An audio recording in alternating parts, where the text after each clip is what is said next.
It all starts on a quiet, moonlit night while the soldiers walk through the camp. Inside one of the tents, the MC appears, casually cleaning his weapon in pure calm. To him, that glowing sword is not just a tool for taking lives, but the ultimate proof of his absolute loyalty. His entire existence comes down to faithfully serving Lord Atlas, and that purple blade carries the full weight of that vow. Clearly, he is one of those tough-looking MCs. Suddenly, a voice comes from the entrance, calling for Zeno. He stands up immediately. The one entering the tent is none other than Lord Atlas himself. He announces that they will attack at dawn and that Zeno must lead the vanguard to clear a path through the enemy lines. His order is very direct, demanding that Zeno bring back the head of the enemy general named Garzaz for the glory of House Arclight. The boss makes it crystal clear that he does not accept failure. This makes the warrior remember that cold, snowy day when Lord Atlas saved him from misery and took him into his own home. That rescue gave young Zeno, wounded and abandoned in the snow, a new reason to keep living amidst so much misfortune.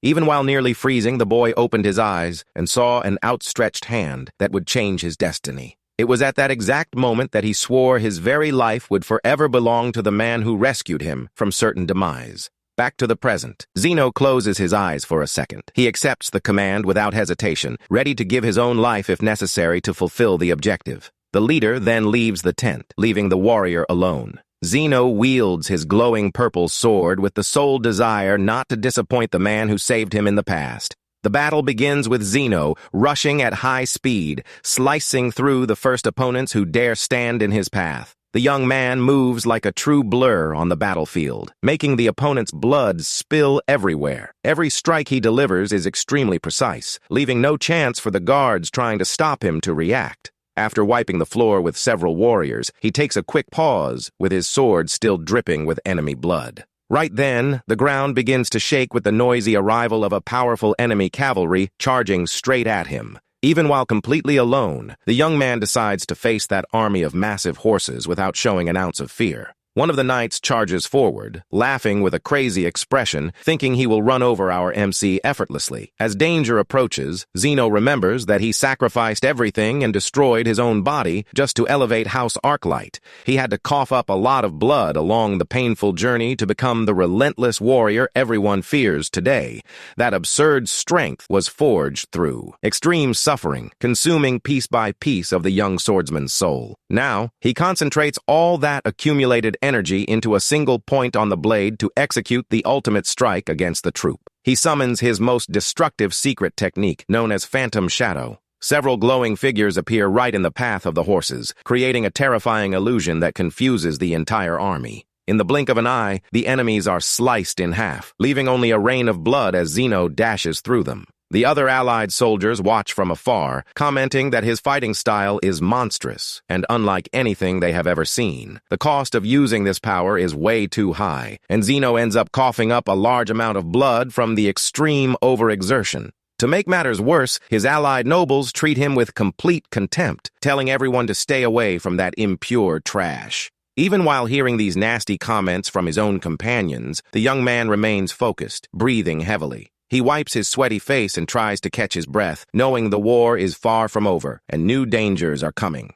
To his misfortune, a second wave of mounted enemies appears on the horizon, rushing toward the exhausted army. The MC realizes the situation has turned terrible while looking up at Lord Atlas, who is watching everything from the top of a hill. Looking at his sword, he notices he only has enough energy to use his secret technique one last time in this battle. Exhausted and out of options, he shifts his gaze toward the top of the cliff, hoping to see some sign of support from his savior. From up above, Lord Atlas, mounted on his black horse, merely watches the young man suffering in a completely cold and distant manner. The old master shows no rush to help his most loyal soldier, preferring to let him fend for himself in the arena. Noticing his master's indifferent gaze, Zeno bites his lip hard and resolves to fight until his final breath. He takes a step forward, accepting his cruel fate and preparing for the final collision against the horde. Even if he has to perish in the process, the young man decides to spend the rest of his life fulfilling the wish of the one who saved him. Meanwhile, the selfish lord keeps watching from a front row seat without moving a single finger to save the boy he took in. With his eyes glowing red, Zeno charges forward in full fury, shouting that everything he does is solely for the glory of Lord Atlas.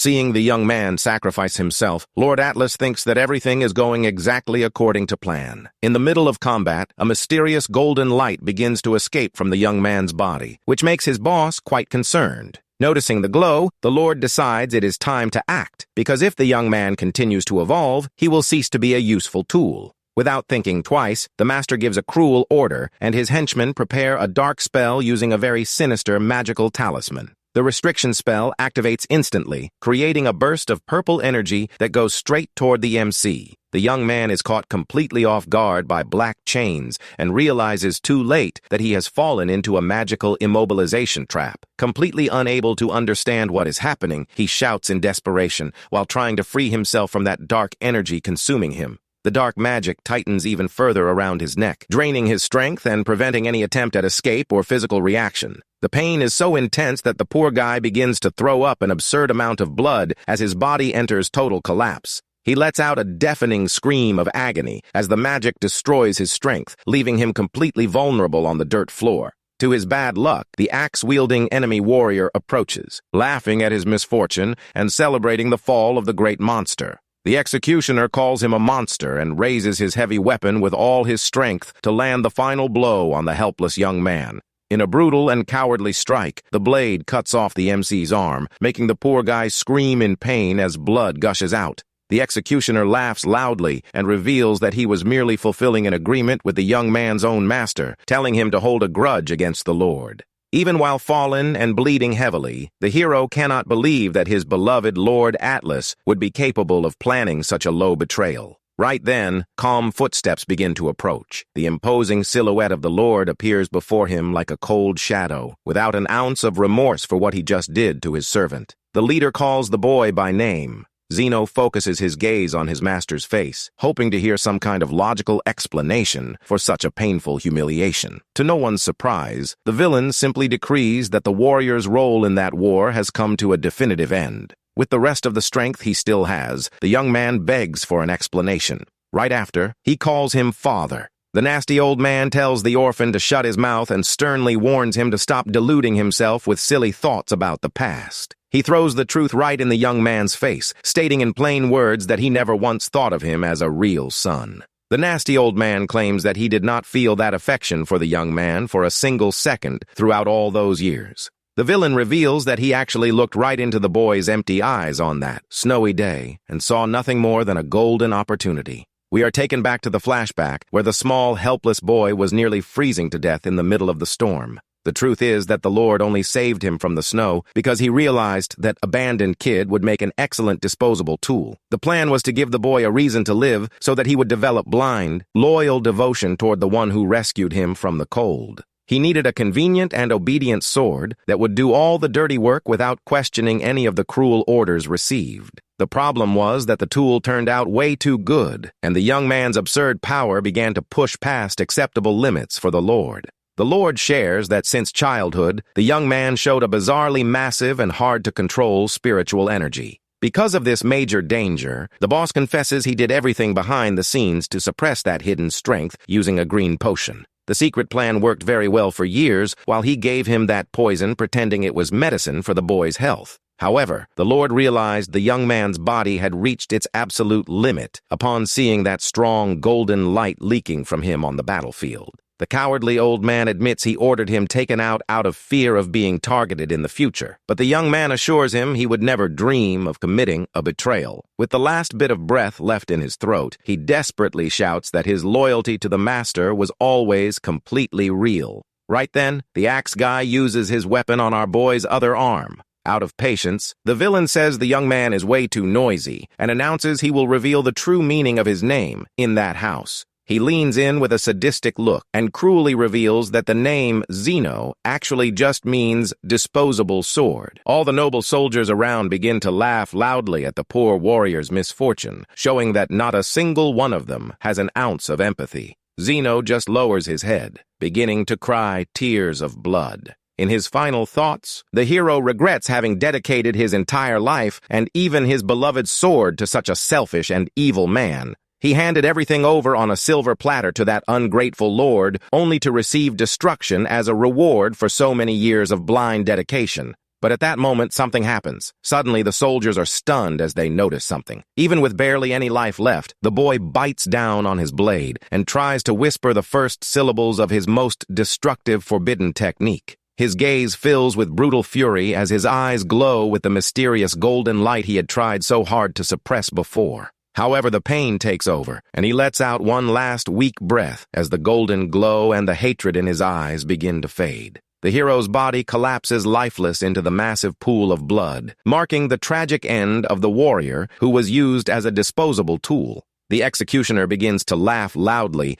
saying the young man almost scared him to death with that last counterattack attempt. He calls the hero a foolish monster, unaware that the boy's very first reason to live was simply to serve as an object. As the blade comes down, the executioner shouts for him to just perish already and end all that unnecessary suffering. The only usefulness the young man had in life under the Lord's command was being used as cannon fodder and then tossed into the trash. The hero passes away in the middle of the pool of blood, wondering what on earth he was trying to protect during all this time of fighting. Suddenly, he feels a warm sensation and sees the crest of the Elminster family, the strongest and most feared mages in the entire continent. A soft, delicate hand touches the hero's face, while a very sweet female voice comments that the little one has finally woken up. An incredibly beautiful blonde woman smiles at him, calling him her precious little baby with all the affection in the world. The young man opens his golden eyes and gets the absolute shock of his life upon realizing that somehow he has become a lap baby again. He tries to process the bizarre situation while staring at the woman with an expression of total shock, completely confused by what happened. The tiny warrior raises his minuscule, chubby hands in comedic desperation upon noticing that he has shrunk in size. He makes a stern face in his new mother's arms while trying to understand how he ended up in that fragile, helpless little body. In this world, the Empire is divided between House Arclight, which worships the sword, and the magical family located on the other side of the territory. The powerful Elminster family, on the other hand, focuses their entire clan on magic, considering this power to be the ultimate force in the universe. Legend has it that the founder of the Mage clan created an entire continent with just one spell and possessed energy equivalent to the sun. The young man finds it super ironic to have reincarnated into the rival family, which is the exact opposite of everything he practiced in his past life. As he closes his eyes to sleep, the baby's body begins to emanate a mysterious blue energy that glows in an impressive way. Upon opening his golden eyes again, the MC notices something different and feels an ancient power awakening inside him. He feels a unique vibration running through his veins and realizes that this new body has simply massive magical potential. It is an absurd amount of spiritual energy overflowing, non-stop from within his soul in an indescribable way. This is the exact same incredible force that was stolen from him through those poisonous potions Lord Atlas had been giving him since childhood. A vengeful smile appears on the baby's face as he realizes destiny did not abandon him and gave him the perfect chance to get payback. He is now in the perfect environment with the absolute best bloodline in the world to develop and reach the pinnacle of power. The young man decides he will use all this infinite energy and all the resources of his new family to prepare his revenge plan. The main objective of his new life is to destroy Lord Atlas and make the old man pay dearly for every single drop of blood spilled on the ground. But to put this plan into action, he first needs to gain complete control over the immense power of the influential magic family. The mansion staff treats him like royalty, bringing gold-plated toys and special meals on silver trays. An entire team of servants and head chefs bow before the baby to offer him the absolute best service possible. The head chef presents a glowing pot of food made exclusively for little Lord Lucius with the utmost pride in the world. He explains that the special food was made using sacred sap harvested directly from the world tree itself by an eagle. Lucius gets a sweat drop on his head seeing the staff's exaggeration as they try to shove the food down the poor baby's throat. One of the maids shoves the chef aside to display a pure gold rattle that the servants spent the entire night energizing. Several maids stayed up all night concentrating their magical powers into the toy just to please the house's baby boy. The staff begins to argue loudly over who gets Lucius's attention, leaving the little MC feeling very awkward. The boy's mother merely lets out an amused giggle, finding all that silly rivalry among the mansion servants quite adorable. She calmly asks everyone to settle down so they do not end up scaring or smothering little Lucius with so much flattery. The woman looks lovingly at her son, asking if he agrees with her, while gently stroking his blonde hair. While receiving the affection, the young man thinks he must not get attached to these silly displays of fondness, so as not to soften his heart. He remembers the painful betrayal of the past, where he learned the hard way that orphans like him should never trust anyone's love. To the hero, all that exaggerated family love exists only because they see great potential in him to master magic. After all, he suffered far too much in his previous life to be foolish enough to build false hopes about genuine family feelings. When he manages to roll over on the bed, the servants celebrate as if it were a miracle, and he decides to focus solely on using the clan for revenge.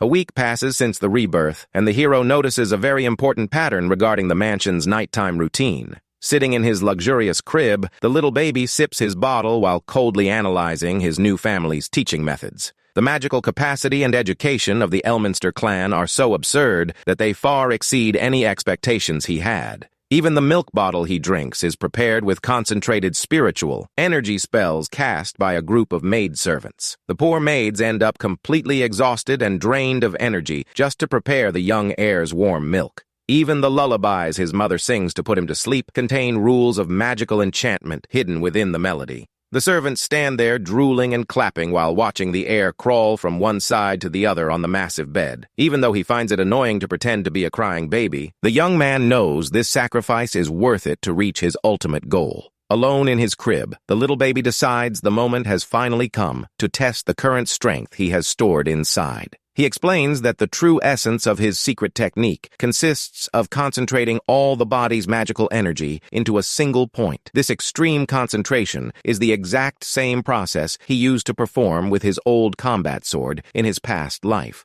The little guy pushes himself to the limit to place every single drop of his immense current magical power under perfect and absolute control. The little boy makes a funny face of pure effort as his tiny body begins to glow with an intense blue light. Right then, a massive pillar of concentrated magical energy shoots directly from the baby's tiny hand toward the bedroom ceiling. The glowing beam pierces through the mansion and ascends straight into the city sky, creating a breathtaking light display in the night. Down in the kitchen, the staff get the shock of their lives from the sudden tremor, nearly dropping their pots and knives onto the floor. The mother and the maid also feel the heavy energy vibration and rush frantically through the corridors to see what happened. The massive beam of blue light expands in the heavens like a shining star, drawing the attention of the entire surrounding region. Lying in his bed, the MC is left flabbergasted upon noticing that his spiritual energy changed drastically in just 1 week. He finds the whole thing incredible and realizes that if he manages to control this massive power, his revenge plan will be a walk in the park. Exhaustion from the test takes over, and the little boy ends up falling asleep with a victorious smile on his face, fully aware of his great potential. Right then, the bedroom door is thrown open with full force by the worried mother, who comes rushing in alongside her faithful helper. The woman enters shouting her son's name, terrified that the loud noise she heard in the castle was related to something bad. But upon entering the room, they are met only with absolute silence and the little baby lying peacefully as if nothing had happened. The mother lets out a sigh of relief upon seeing him fast asleep, assuming everything she heard was just a product of her vivid imagination. She watches the baby sleep with great affection, wondering what lovely dreams the little boy must be having at that moment. The next day, the routine returns to normal, and the mother is seen resting peacefully in her rocking chair on a beautiful sunny day. Suddenly, one of her maids comes running into the room shouting, leaving her mistress quite startled by the lack of manners. The helper is pale as a sheet, stammering non-stop as she says she has terrible news coming directly from the imperial royal family. The mistress asks the panicked servant to calm down and gently inquires what could have happened at the castle that was so serious. The maid explains that an official delegation escorted by the royal guard itself has just passed through the gates of their massive mansion. The little baby remains dead silent, wondering what on earth an imperial evaluator would be doing there at that moment. The mother also grows suspicious, finding it strange to receive such an important visit without prior notice, especially while the head of the house is traveling. Lucius quickly figures out the puzzle. Realizing the imperial authorities detected that energy burst he released the previous night. The entire mansion staff gathers in the grand main hall to receive the visitors with the respect imperial law demands from everyone. The mother holds the MC tightly in her arms with a tense expression, knowing that a visit from that delegation is not a good sign. The large doors swing open, and a mysterious man wearing a long hooded black cloak enters the room, exuding an intimidating aura. The hooded man slowly approaches where the mistress is seated, while all the servants watch him in total fear and silence. His footsteps echo loudly through the hall, creating a suspenseful atmosphere fit for a true horror or mystery movie. The visitor stops right in front of the lady of the house, while little Lucius stares back at him with golden eyes, paying close attention to every detail. The hooded guest greets the lady of the house in an extremely cold and direct manner, showing no sign of genuine friendliness. He informs her that they can skip all the standard polite formalities because he is there to deliver a decree straight from the emperor himself. With a blue glow in his eye, the mysterious man begins to recount what happened overnight to justify his unexpected visit. He shares that the Imperial Surveillance Network detected an absurd amount of spiritual energy that burst into the sky above that territory. The man points his finger toward the family, stating he is absolutely certain that the origin of that magical anomaly lies inside the mansion. The mysterious visitor paces around the hall, insisting that the mystery is hidden right there among all those gathered people. He admits he still does not know where this monstrous energy came from, but says he is very curious to uncover the truth of the matter. The official warns in an intimidating tone that if the evaluation determines this power source to be a threat to the Empire, things will get ugly. He explains with a sadistic smile on his lips that imperial laws require him to eliminate any danger by performing a complete purification. Upon hearing the word purification, the young maid Fran grows utterly terrified, knowing that it means the destruction of everyone present. The mysterious man warns that this harsh task is his sacred duty and that he will not hesitate to execute the emperor's orders. He raises his right hand and displays an ancient golden spherical artifact used by officials to track spiritual energy. The evaluator begins manipulating the magical device, preparing it to analyze the room while the servants watch on edge. The artifact begins to float in the palm of his hand, and the official guarantees that the major energy source is definitely inside the hall. The glass globe begins spinning at high speed, emitting small crackles of magical power that keep everyone on edge.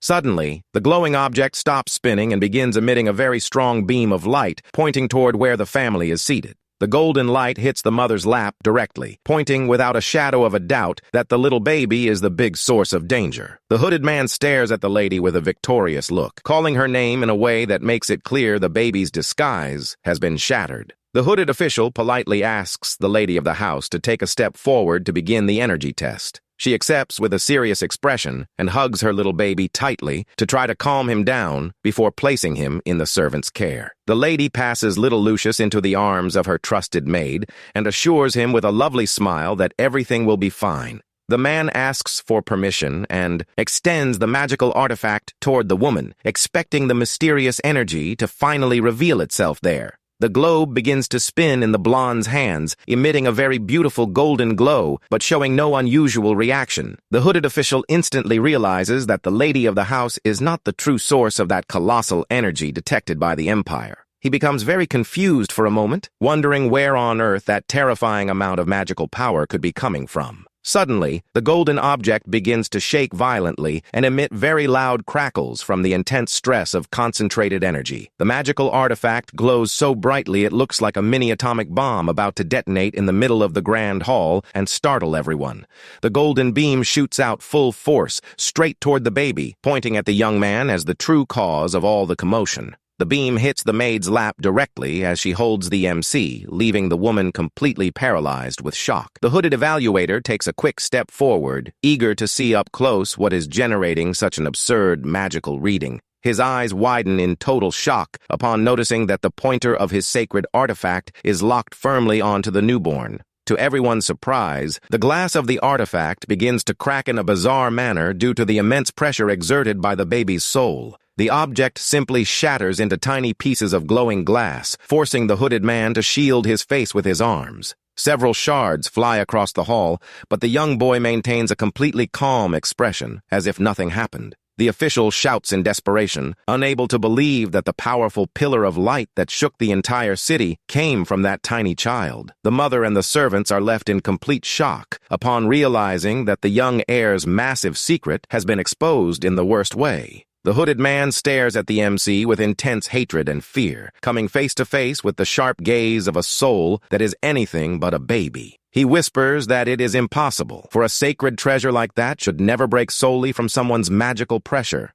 The official explains that the artifact is indestructible even for first-class mages, and that what just occurred defies all logic. Lucius continues staring at the enemy with a cold and calculating demeanor, well aware that his gentle baby disguise ended right there. Determined to uncover the truth, the man decides to use forbidden magic to connect his own soul directly with the boy's. He initiates the mental invasion spell to try to read the essence and true nature hidden within that baby. But the MC's defensive barrier reacts instantly, sending a painful electric shock back to the intruder. The official lets out a groan of pain and takes a step back, unable to understand how a newborn managed to counter his mental spell. He becomes horrified as he feels the vastness of the MC's soul, which proves to be infinitely larger than anything ever seen before. The baby's magical power is so monstrously massive that the hooded man cannot even perceive the actual core of that soul. To the villain, trying to read that little boy's mind is like staring directly into the blinding glare of the sun. In the midst of that blinding golden light, he manages to glimpse the shadow of a gigantic and terrifying monster that freezes him in terror. Upon coming back to his senses, the official is questioned by the mother, who asks with worry what he just saw inside her beloved son's soul. The lady and her faithful maid, Fran, await the man's answer with hands clasped, praying he does not do anything reckless. The evaluator takes a deep breath and explains with terrifying seriousness the true mission of his trusted imperial position. He speaks of an ancient book of prophecies written at the beginning of the empire, created specifically to prevent a tragedy from occurring. According to the sacred text, the empire is destined to face its greatest historical calamity due to a cursed soul. Legend says that the one who carries the curse of the abyss within their sacred soul will bring total ruin and plunge the kingdom into darkness. The hooded man points at the boy and asserts with absolute certainty that the baby's soul matches the description in that terrible prophecy. The blonde grows desperate over the absurd revelation, refusing to believe her helpless baby could be the monster of destruction. The official decrees that the presence of that soul on Earth is a real threat to the Empire, and that he has full royal authorization to act immediately. He asserts he will nip the evil in the bud and eliminate the boy right then and there before the boy's dark power fully awakens in the world. The entire family and staff display expressions of sheer panic as the royal guards draw their sharp weapons in the middle of the hall. But little Lucius maintains his sharp gaze as always, ready to unleash his power if he needs to fight for his own life. The maid hugs the MC tightly to protect him with her own body as the armed guards begin surrounding her. One of the soldiers grips the hilt of his glowing sword, ready to deliver the fatal strike to the baby as soon as the chief gives the final order. Suddenly, the boy's mother commands everyone to stop in an extremely firm voice that echoes off every wall of that grand hall. The woman begins emanating a massive amount of magical power in the form of beautiful pink feathers floating all around her. She steps in front of the guards and warns with full authority that she will not allow anyone to touch her beloved son. The blonde's gentle look gives way to an expression of pure fury and determination, with her yellow eyes glowing like real gold. The hooded official grows annoyed and asks if she is truly willing to defy the sacred laws of the empire for the sake of a monster. The mother responds with ultimate pride that a single tear from her baby is worth infinitely more than any silly imperial law. The woman displays an expression of immense pride and states that acting in such a protective manner is a mother's true duty. Little Lucius is left completely stunned and speechless upon seeing that someone is truly capable of giving her life to defend him like that. The hooded official asks in a very serious tone if she is genuinely prepared to handle all the severe consequences of her rebellion. To show she is not playing around, the blonde summons glowing angel wings that emit a terrifying amount of magical energy. The tension between the two reaches a boiling point as they stare each other down, ready to initiate a destructive battle in the middle of the room. Suddenly, the man decides to back off and deactivates the electric claw spell on his hands, realizing that fight would be foolish. His subordinate soldiers stand utterly confused, unable to grasp why their leader suddenly gave up on attacking the woman. One of the subordinates asks if the evaluator is really going to let that terrible prophetic threat slide without doing anything at all. The chief answers with his head lowered, remembering that imperial law indeed orders them to destroy any seed of misfortune in the world. But then he reflects on whether a boy raised with such genuine love could truly turn into a terrifying monster. The blonde's light wings slowly begin to fade as she realizes the dangerous intruder's posture has completely shifted. The hooded evaluator announces he has made a major decision and wishes to see the child's growth with his own eyes. He stares deeply at the baby while the MC holds his gaze, showing he does not possess a single drop of fear toward him. The man addresses the lady of the house as Lady Celestia, demonstrating that he knows full well who she is and the grand lineage of her family. He states that since she is willing to defy the Empire itself to protect her son, he has no choice but to take action. To everyone's surprise, the evaluator confesses he decided to join their cause to help protect and watch over the boy's destiny. The blonde is left extremely surprised and relieved, realizing the immediate threat of death has passed in a miraculous way. However, the man warns that if the boy strays from the righteous path in the future, both of them will face the music and carry the full blame together. The hooded official turns around and begins walking toward the exit, asking if the lady of the house understood his serious warning clearly. Before stepping through the large door, he casts one final look back with a menacing eye, telling her never to forget their arrangement. The mansion's heavy wooden doors slam shut, marking the end of that surprise visit that nearly ended in tragedy. Absolute silence returns to the mansion as Celestia lowers her head in exhaustion after using up nearly all her magical energy. With the danger finally gone, the blonde starts sweating nervously and shaking, realizing the scale of the life-threatening risk her son just faced. She bursts into a desperate run, her high heels clicking against the marble floor of the hall to reach her baby. The mother shouts her son's name with an expression of pure desperation as she extends her arms to take him from the young maid's lap. She gathers the boy into her arms and cries non-stop, thanking the heavens that he is okay and completely safe after such a scare. Lucius wears a silly and rather awkward look, seeing his new mother shed so many sincere tears on his account. The blonde falls to her knees on the floor, hugging her son with all the love in the world, while the maids watch the beautiful scene, deeply moved. Streams of relief tears roll down the mother's beautiful face as she continues sobbing with joy over managing to save her baby's life. For the first time in his entire existence, the former warrior feels the true warmth of a mother's embrace, completely free of any dark intent behind it. He rests his little head on her shoulder and realizes that perhaps this new, reincarnated life might not be as bad as he initially thought. Meanwhile, inside the carriage, the subordinate asks the evaluator if sparing the baby and making up that silly excuse was truly a good idea. The leader smiles and tells him to inform the king that they have found an incredible prodigy who will bring great benefits to the empire in the future. 12 years fly by, and we are brought to a massive training hall surrounded by magical circles of purple power. In the center of it all appears Lucius, now 12 years old, facing several sharp magical projectiles advancing right toward him. With swift and elegant mage movements, the boy manages to dodge all the projectiles while creating a wind barrier with his hands. The young man states that he needs far more power as he trains atop a platform suspended by chains over a deep abyss. He explains that pushing his mind to the absolute brink of exhaustion is the only way to achieve true perfection in his spells. To the hero, the closer he gets to the edge of destruction, the more his spiritual energy rises, becoming purified and powerful. The boy maintains perfect balance on the wooden board, swaying over the void of that massive training chamber. With an intense gaze, he strikes another stylish mage pose and concludes his daily training with a burst of blue energy. After that insane effort, the platform sways dangerously, and the young man begins gasping heavily, feeling exhaustion take over his body. He sits down exhausted on the wooden plank, wiping sweat from his face and taking deep breaths to recover his strength after so much exertion. Right then, a gentle voice calls out to him from below, breaking the young man's concentration as he looks down to see who is entering the training room.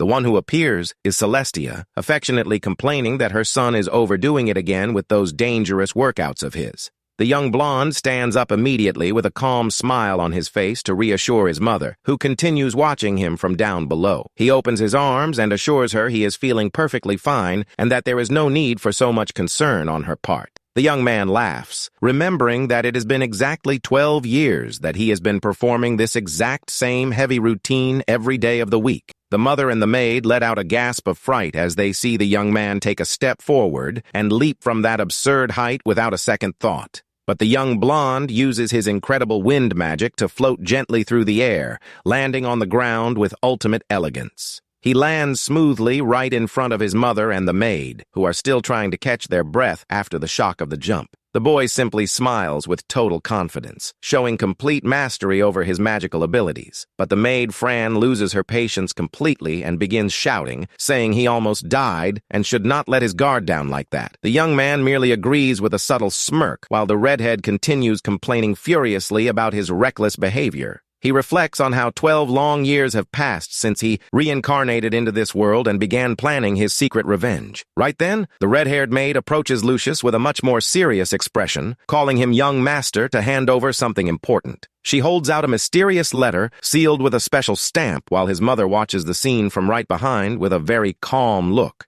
The envelope carries a eye-catching green seal, indicating that it is an official message of extreme importance to the clan. The boy opens the document immediately and locks his golden eyes on those words, knowing that this moment has finally arrived. A dark and mischievous smile appears on his lips, for he spent the last few years preparing for this exact day. The invitation is for the selection ceremony of the Imperial Royal Academy, where all the top talents from various clans gather to battle. Legend has it that the top graduate of this prestigious school receives a divine blessing capable of transcending the limits of any human. Even the hated Lord Atlas was the top of his class in the past and acquired that immense power that made him a feared warrior. The MC remembers seeing his former master crush enemies with his bare hands using that unbelievable divine strength. The traitor possessed an ability that went far beyond human understanding, treating him as if he were just a small, easy toy. Reflecting on his past life as a warrior, he knows full well that he will need something extraordinary to defeat his rival.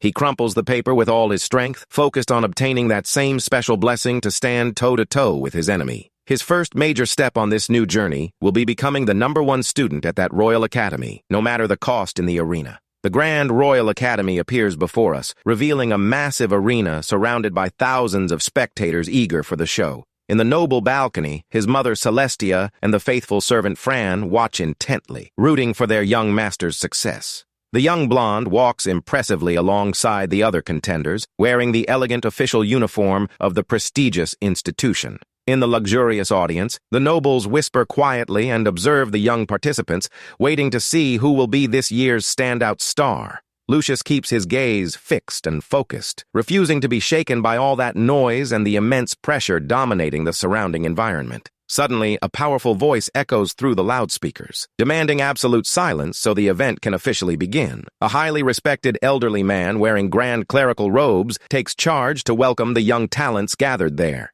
He decrees the official start of the ceremony, and a vast amount of magical energy begins to spread across the center of the battlefield. The participants take their positions as the official announcement confirms that the practical test of magical skills is about to start. The boy prepares himself mentally, his golden eyes glowing with pure determination to display his full power before everyone. A loud rumble shakes the ground, and the arena structure begins to shift to make room for the afternoon's first dangerous challenge. A colossal magical beast with dragon wings appears trapped inside a cage, revealing that the exam involves protection and suppression simultaneously. The students must ensure the total safety of several mysterious floating eggs that will be flying around them during the fight. At the same time, they must suppress the fierce attacks of that terrifying creature known by the dangerous name of Crystal Lizard. The examiner warns that the evaluation of each candidate's results will be calculated by floating magical artifacts above their heads. It is a highly sophisticated golden device known throughout the kingdom as the legendary Mage's Scales of Judgment. It will weigh separately the defensive power used to protect the eggs and the offensive power demonstrated against the dangerous creature. Symbolic weights will be added to both sides of the scale, and the final passing grade will depend on the total accumulated by the student. With the test explanations finished, all participants receive the order to proceed immediately to the waiting area of the grand arena. Lucius calmly enters the waiting corridor, while the other students begin pointing and whispering about his presence there. They nastily claim that he is the cursed child of the Elminster clan and is only alive today out of pure mercy from the evaluators. A white-haired boy observes him with disdain, thinking the MC should have been dead and buried a long time ago. Completely ignoring all those cheap provocations, the young blonde keeps walking with firm steps and an untouchable demeanor. The first challenger called up is Lilia Magnate, who leaps into the arena emanating an impressive aura of fire packed with power. She faces the giant crystal lizard head-on and readies her flame magic, shouting at the creature that she will burn it to ashes. With a swift movement, the red-haired girl unleashes a colossal burst of fire that hits the monster dead on, illuminating the entire arena. The immense fire tornado consumes the monster, earning her an excellent attack score, but leaving her defense far below expectations. The scales of judgment record the maximum score in suppression and a minimum level in protection, but guarantee the young fire prodigy's passing mark. Lilia clicks her tongue, dissatisfied with her average result, as the next candidate approaches to try his luck against the beast. The new hooded student takes his post on the field and summons a mysterious purple magic to contain the giant lizard's fury. The magical artifact reacts to the spell and balances the weights, showing a very different strategy focused on prioritizing the safety of his defense. The young man secures a passing mark with top scores in protection and average marks in suppression, showing that there are multiple paths to victory. Next, another candidate takes center stage, using plant magic to create vines and protect the eggs. Another young female warrior is called right after, demonstrating her skill by delivering a swift energy slash through the air. A dark-haired girl also manages to pass the test by raising a glowing barrier that protects all the eggs around her. The announcer then calls out the name of Hector Gilbert, and an imposing young man with long white hair and a red coat enters the arena. The audience begins to whisper, noting that the boy is considered the prodigy of the Empire's new generation of swordsmen. Watching from afar, Lucius tries to rack his brain, but realizes he has never heard of this Gilbert family in his past life. Facing the terrifying monster, Hector wields his sword with disdain, stating he has no need for the tedious tricks of mages to win. He advances at insane speed, proudly declaring that his family's fighting style is perfect for cutting down any target. The young man grips his weapon's hilt firmly as a powerful red electric energy begins to wrap around the entire blade. With a focused and deadly gaze, he guarantees that his secret technique is capable of slicing the enemy quickly and in total silence. In the blink of an eye, he executes the final strike and calmly sheathes his sword as the massive dragon is sliced behind him. The brutal attack causes the creature to explode into a wave of black smoke, proving the destructive power of that young swordsman. However, in his rush to attack, the young man was careless and sliced one of the sacred eggs in half, ruining part of his score. Several golden weights begin crashing down on the scales of judgment to measure the white-haired young man's performance. The dragon appears completely defeated on the ground, while the proud swordsman remains motionless in the center of the massive hall. The magical display shows that Hector achieved the maximum score in attack and a very solid score in defense, securing temporary first place. The other candidates are left speechless by that monstrous display, commenting that they could barely see his movements. The time comes for the final competitor of the day, and the narrator announces loud and clear the entry of young Lucius Elminster into the combat arena. The noble audience reacts with comments full of prejudice and disgust,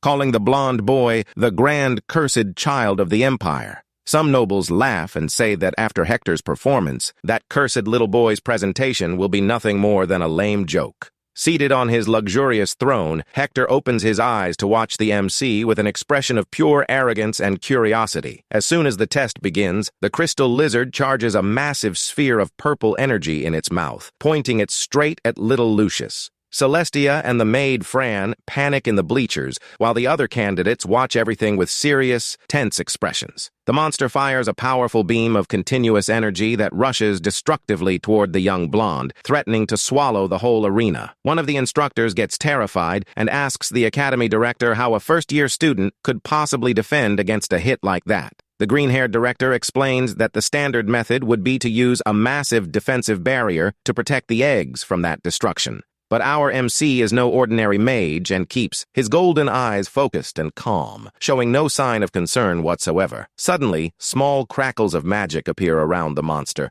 and the giant crystal lizard looks around confused, unable to understand what happened. The evaluators and the academy director widen their eyes as they realize that something completely off the charts is happening on the field. Lucius begins performing elegant acrobatics in the air, dodging the attacks perfectly, while the eggs float untouched around him. He executes flips and backflips while using his wind magic to gently deflect every spark of energy coming near the target. The boy's movement precision leaves the academy leadership in complete shock at such ease in battle. The director realizes in horror that the boy is not reciting spells, but rather manipulating pure spiritual energy with pinpoint precision. The little mage's control is so absurd that it seems as though he can dodge and catch every single raindrop falling in a heavy storm. Upside down midair, Lucius displays enviable composure as he decides the time has come to end this silly game. He simply extends his index finger, releasing a tiny spark of magical power that glows intensely before his eyes. The beast feels the massive pressure accumulating in the air and tries desperately to strike back, but realizes too late that it stands no chance against the boy.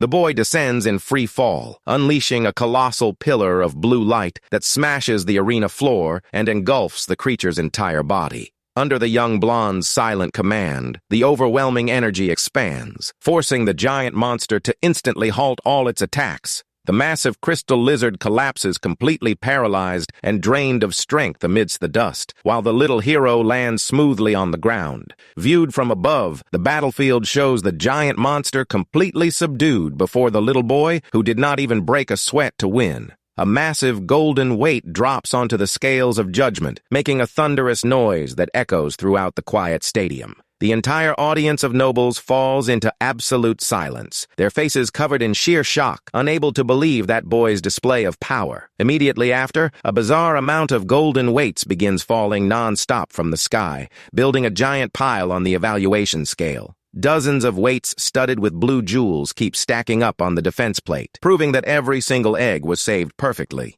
The magical measuring device simply goes out of control and begins firing glowing weights in every direction due to the overload of power. The nobles shout in desperation in the bleachers, unable to accept that the cursed boy just shattered every single record at that school. Competitor Lilia breaks into a cold sweat and stands completely open-mouthed as she witnesses the ease with which the young blonde beat the challenge. Lucius stands, with his back to the scale, displaying an imposing posture, fully aware that his path to reaching the top of the empire began right there. The artifact's display glows intensely, revealing a maximum score of SS rank in both attack and defense to humiliate his rivals. The scales of judgment confirm the official final result, granting the top mark of S+ for both his defense and his attack. With that, Lucius Elminster is crowned undeniably as the #1 student and the grand champion of this year's selection at the Royal Academy. Several students and nobles in the stands give a standing ovation, celebrating the spectacular victory of that young blonde genius.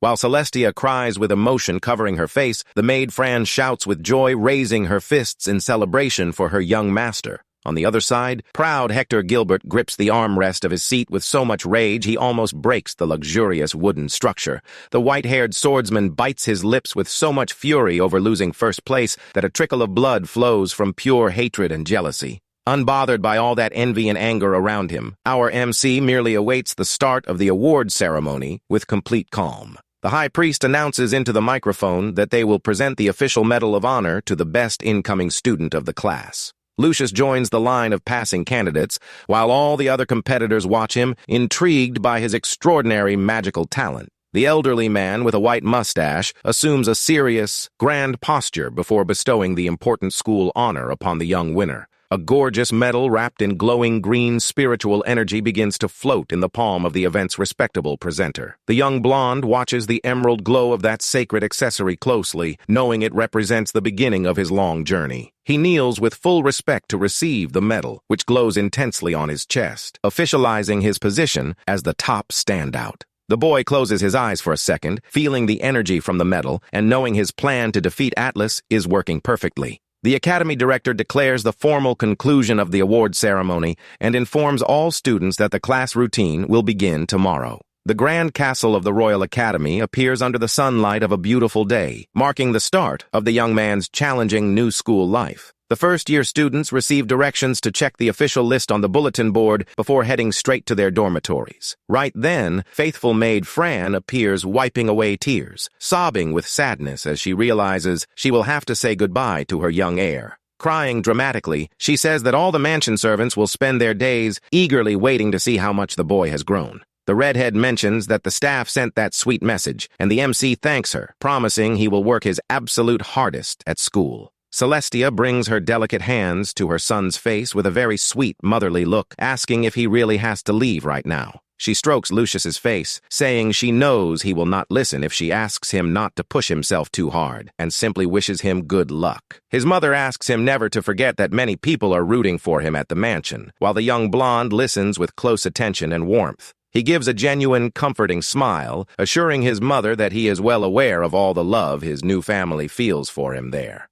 The young man says he must go and asks Maid Fran to take great care of his beloved mother as he walks toward his new school home. He walks confidently, knowing that securing top of the class was a stellar first step toward becoming the best student and getting the blessing. Suddenly, competitor Lilia's furious voice echoes through the dorm corridors, screaming in rage at the terrible conditions of her new room. The common dormitory for the other students is shown, revealing a very rustic and dark look that resembles an old stable more than a noble room. The redhead complains to her roommate about the unfairness of first place getting a palace while they have to share that tiny box. Lilia begins spitting fire in anger at the back of the room, while her green-haired, bespectacled roommate just plays chess with total calm. The girl with glasses moves a chess piece and reminds her that the best part of this school is that anyone can challenge the top ranker at any time. The white piece is knocked over on the board, and we are taken to the large classroom packed with young nobles sitting at their respective desks. The students whisper mean rumors about Lucius, saying he must have used some kind of trickery or forbidden spell to secure first place.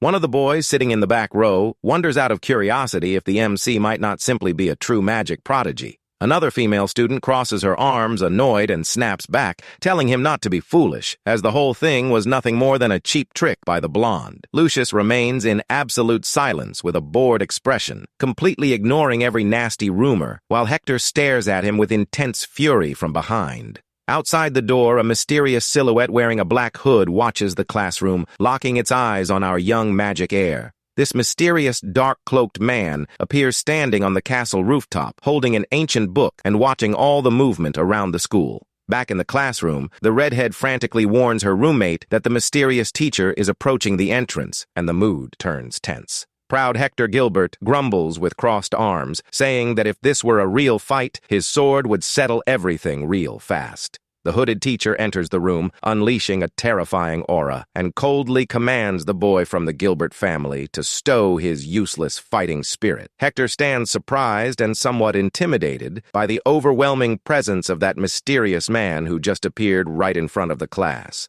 Regaining his arrogant composure, the white-haired young man retorts, saying he has no idea who the guy is and is under no obligation to follow orders. He continues mocking, asserting the teacher merely used a cheap magic trick to try and scare the students, while Lilia lets out a chuckle. The students whisper, mocking the teacher's entrance, and saying that for an imperial certified professional, he lacks an ounce of dignity. The mysterious dark-cloaked man remains calm under his hood, but lets out a tired sigh at such arrogance from this new class of nobles. He slowly raises his pale hand with long, sharp nails, warning in an icy voice that he will only repeat this warning once for everyone. The teacher extends his index finger with monster-like nails and whispers the word erase, releasing a monstrous amount of gravitational magic power. A colossal wave of gravitational pressure suddenly crushes the entire classroom, shattering desks and slamming all the students against the stone floor. Hector Gilbert is slammed against his desk with extreme violence, breaking into a terrified sweat and wondering where that absurd, unexplainable weight came from. Lilia breaks into a cold sweat and stands completely terrified, realizing in the middle of that major struggle that the new teacher is an absolute monster. While everyone else suffers, Lucius remains with crossed arms, keeping complete calm and showing he withstands that pressure effortlessly. The instructor points his icy claws toward Hector, who is sweating nervously, and warns him that it would be wise to remember that lesson well. He paces impressively down the hall aisle, stating that in the challenging school life starting now, the rules have changed. The teacher walks slowly past the frightened students and flat out warns them that inside this prestigious magic institution, bloodline means nothing. Lilia appears completely wiped out, leaning on her desk, trying to recover from the massive gravity spell that almost flattened her entirely. He rests his hand on his record book and finishes his thought, decreeing that their family names will hold zero value here. The instructor pulls back his black hood, revealing his face and braided silver hair, showing that behind the disguise is a familiar acquaintance. The man turns to face the entire class and throws harsh reality in the students' faces, coldly stating that inside these walls, raw strength is everything. He casts a sharp, piercing gaze, thoroughly analyzing each of the new young talents sitting at those study desks. Lucius and the man exchange intense looks and subtle smiles, establishing a strong, silent connection amidst all that chaos in the room. With a serious demeanor, the silver-haired teacher decides the games are over and announces it is time to officially begin today's business. He takes his place at the center desk and formally introduces himself to the class, revealing his name is Professor Valerius. He plainly explains that he is the head instructor in charge of teaching the complex fundamental theories of magic inside the Royal Academy. Lucius observes him deeply and suspiciously, instantly recognizing the true identity of that powerful silver-haired man. He recalls the day he was just a baby and recognizes the teacher as the very same feared imperial evaluator who almost took his life in the past. The boy is impressed to see the former official now working there, acknowledging that his amount of spiritual energy is bizarrely massive. Valerius extends his arms toward the students, warning that before any other activity, he will teach them the harsh rules of survival here. The teacher summons a gorgeous glowing blue magic circle in the center of the ceiling and announces that everyone's ultimate goal is to graduate at the top. A crystal holographic screen pops up in the air, displaying the school leaderboard that shows the real-time updated hierarchy of all students. The young blonde watches the magic panel closely and notices his current score has provisionally placed him at rank 50 on the official list. Proud Hector Arclight appears right behind in the 51st spot, faced with the sad reality of coming in below Lucius. Lilia snaps in anger upon seeing she landed in rank 72, complaining furiously and demanding to know who on earth Noah is to get ahead of her. The teacher warns that to graduate at the top, one must enter the select group of the top 16 rankers to compete in a tournament every 4 years. Their grand ultimate objective is to win the Royal Academy's legendary duel tournament to etch their name in the Empire's history for good. He makes it clear that the ultimate champion of this legendary tournament will receive as a reward a mysterious and powerful divine blessing capable of granting massive power. Underneath the desk, Lucius clenches his fist with intense determination, knowing that blessing is the perfect tool he needs for his revenge. The other students begin complaining in desperation upon realizing they will have to hold top positions for 4 long years without a break. Suddenly, one of the boys complains loudly and gets the scare of his life seeing his rank plummet drastically on the holographic panel down to rank 400. The complainer's scores keep dropping in real time on the floating display, proving that the school system evaluates literally every single attitude. Valerius approaches, coldly warning that loud complaints and murmurs lower their scores, and tells the frightened boy to watch his mouth. Holding small dolls that represent the lowest positions, the teacher warns that the bottom 125 students in the annual ranking will be eliminated. He crushes the dolls in his hand with a sharp burst of blue energy, sadistically stating that all those losers will be expelled from school without mercy. Hector watches the scene in silence, realizing this harsh method is the school's way of balancing the number of new students and dumping the useless ones. The teacher turns to the class and threateningly asks if everyone there has finally understood the level of severity and danger at this school. Without wasting any more time, he concentrates immense magical energy in his right hand and announces it is time to start their first practical class immediately. A colossal, scary black smoke begins to wrap around the entire classroom, covering the windows and creating a gloomy atmosphere that startles the youths. Lilia panics upon noticing the scale of the spell and screams in surprise, realizing the teacher is using powerful mass teleportation magic right there. Hector also watches incredulously as the shadows consume them completely, muttering that this teacher is a dangerous monster to deal with. The entire class is teleported in an instant to a foggy, rocky mountain sitting right on the edge of a deep, dark abyss. Lucius maintains his completely calm and analytical expression, while Lilia and the other students look around terrified by the sudden shift in scenery. Before them rises a narrow, long bridge of glowing green magical stone, stretching over the dark abyss until it vanishes into the mountain horizon. Valerius stands beside the top students and firmly announces that this will officially be the young group's first practical survival lesson. He crosses his hands behind his back and guarantees with a sadistic smile that their task is extremely simple and requires no complex magic formulas on paper. The man steps onto the bridge with his high-heeled black boots and sternly decrees that they all need to cross that bridge within 1 month. Some less experienced students start laughing, thinking the challenge is a joke, foolishly commenting that the crossing will be a breeze to complete. 2 arrogant boys shout that they will go first and run excitedly toward the start of the stone bridge, assuming they will finish the test in a few minutes. Hector remains still with a serious, analytical expression, while one of the girls tries to hold back the foolish students, telling everyone to wait. The 2 foolish youths run with confident smiles and take their first steps onto the stone bridge, having no clue of the terrible danger awaiting them. As soon as the first student's boot touches the bridge floor, the ground begins to crack, emitting an impact sound that instantly changes the mood. A bizarre green glow surges around the boy who stepped onto the bridge, draining all his vital energy in a terrifying way. The poor guy stands completely paralyzed by the magical force while his classmate tries to shout desperately for him to stop. Hector watches the scene from afar and mockingly warns that the others should stop if they do not want to suffer the same tragic fate. Unable to hold on, the young man falls backward into the massive dark abyss, leaving the rest of the class in utter panic. Lilia and her classmate look horrified at the edge of the cliff, trying to understand what kind of dark force is at play in that test.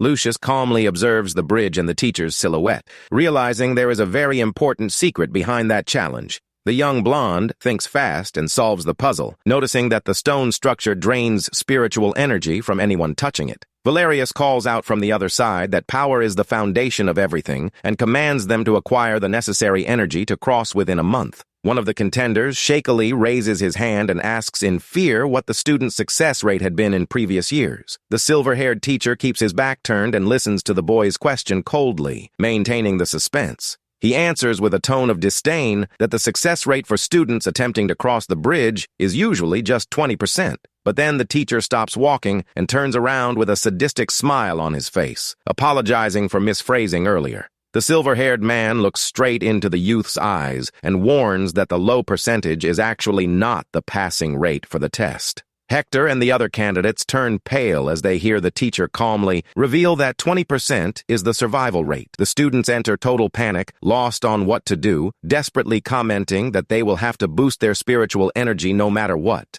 Another young man frantically questions if it is even possible to grow one's magical power that much in a short window of just 30 days. Watching all that silly arguing, Lucius locks his sharp gaze on the bridge, knowing his classmates are focusing on the wrong detail. The young blonde analyzes the speed at which the boy's energy was drained and realizes the secret to the test has nothing to do with brute force. He calculates the distance and notes that even someone with a massive pool of magic would be completely drained before reaching the end. With a subtle smirk, the MC realizes the teacher's command for them to increase spiritual power is just a massive distraction. He displays an extremely confident and victorious expression upon discovering the true trick to passing that lesson without suffering. The warning about the terrible survival rate keeps echoing in the students' minds as they look at the deep abyss in terror. The boys tremble in fear, refusing to believe a simple school exercise could actually cost the lives of so many candidates. They look down terrified, realizing the classmate who just fell into the void will likely never return to the classroom. A dark-haired boy enters total panic, holding his head and screaming that he does not want to die in a simple, practical class. Another student fearfully announces he is going to ask his mother immediately to cancel his enrollment at the Royal Academy to save his own skin.